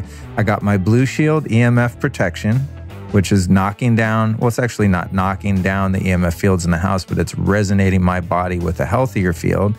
And so that's just really helping my sleep. And then I have the most pure, Altera Pure, in fact, sheets on my bed. The duvet cover, my sheets, my pillowcases, beyond organic, next level bedding. That's alterapure.com. Save 15% off your super chronic bedding using the code Lifestylist. That's alterapure.com. The code is Lifestylist, and you're going to save 15%, which is a massive discount. And you know what? Altera Pure sheets, for the quality of them, they're super cheap. I was actually, when they first approached me to do ads, I looked at their site and I was like, can they be good? Because they're not that expensive. If you get like even super toxic GMO glyphosate filled Egyptian cotton sheets or whatever with a high thread count, they're super expensive. And these are really, really inexpensive. But then I got them, washed them a couple times, softened them up, and they're just amazing. So that's what's up. Our sponsors, you guys, are just, I love them. They're all really great brands. And it means so much to me that you listen to the show and that you support the show by supporting the sponsors. I always do my best to get you guys a discount so that it's worth your time to like use my code and my link. But these guys pay for my sound editing and graphic design and website and all of the stuff that goes into creating a podcast. It's insane. You guys would have no idea how many people it takes to run my show. And while I'm at it, actually I meant to do this at the beginning and I forgot. I'm about to record my promos for next week right now, so I'm going to thank everyone at the beginning of the show. I don't know who hears the end of these damn things, but I'd like to thank my longtime show producer, Tati, who's been with me from the beginning. She's my girl, man. She's over in Hawaii. She's just been ride or die. And Podcast Masters, who came on recently, they handle the bulk of all the editing and just making sure the podcast happens. Then Noelle Mullins, my graphic designer, insanely talented. I've been working with her for years, not only with my own brand, but with my business, School of Style. Jordy Hayes, my ads manager, who makes sure that I don't do this thing for free or that it doesn't cost me any money. So I really appreciate him. And then Jordy White, aka Twiggy Ramirez, for giving me the best theme song ever when I first started my podcast, which was really meaningful to have, music by an actual rock star, which I didn't want some like canned music. I wanted my own custom song. And Jordy was kind enough to take the time to write and record me my own Lifestylist podcast song. And who else is there? There's you, the listener. Thank you so much for tuning in. I get so many heartfelt messages to my website and direct messages on Instagram. I mean, it's not even funny. I don't count them, but it's got to be at least 10 to 20 messages every day. Probably more like 20 messages per day at this point, I would say, from people saying like, oh my God, you changed my life. This podcast helps me so much. It's helping me work through my trauma, my addictions, teaching me how to meditate. I got over Crohn's disease, whatever. It's just like, it's nonstop. It's so freaking cool to get those messages. And I really, really appreciate that I get to do this for a living. I mean, this is the stuff I'm passionate about and I get to share it with people. And I mean, I guess I get paid for it. It's not really a career yet at this point, the podcast in and of itself, but at least it's not costing me money anymore, which it did for the first 6 months or so. So, and I've turned a corner. I'm in the black now, at least. But it is, in fact, a labor of love. And it affords me all sorts of other opportunities. I'm doing all of these public speaking things now. And there's talks of books and TV shows and all sorts of things that I won't count before those chickens hatch, of course. But there's really exciting things in the works. And that's really as a result of you, the person on the other end of this microphone that's listening to the show and sharing it with your friends, sharing it with your family. The way it works in the podcasting world, you guys, is everything is your number of downloads. So when you subscribe to the show, that means that each individual person that's subscribed has more downloads, and that adds to my total downloads. A little inside baseball there. every time you share it with someone and send them the link, text your friends or posting it on your Instagram stories like a lot of people do. All of those little things that take you 2 seconds to do help a lot because, right now, as of this recording in August 2018, I'm a little over 1.5 million downloads, which to some people is a lot. In my first couple of years, that's pretty good. I'm already in the top 5 percentile of podcasts in terms of downloads, which is huge.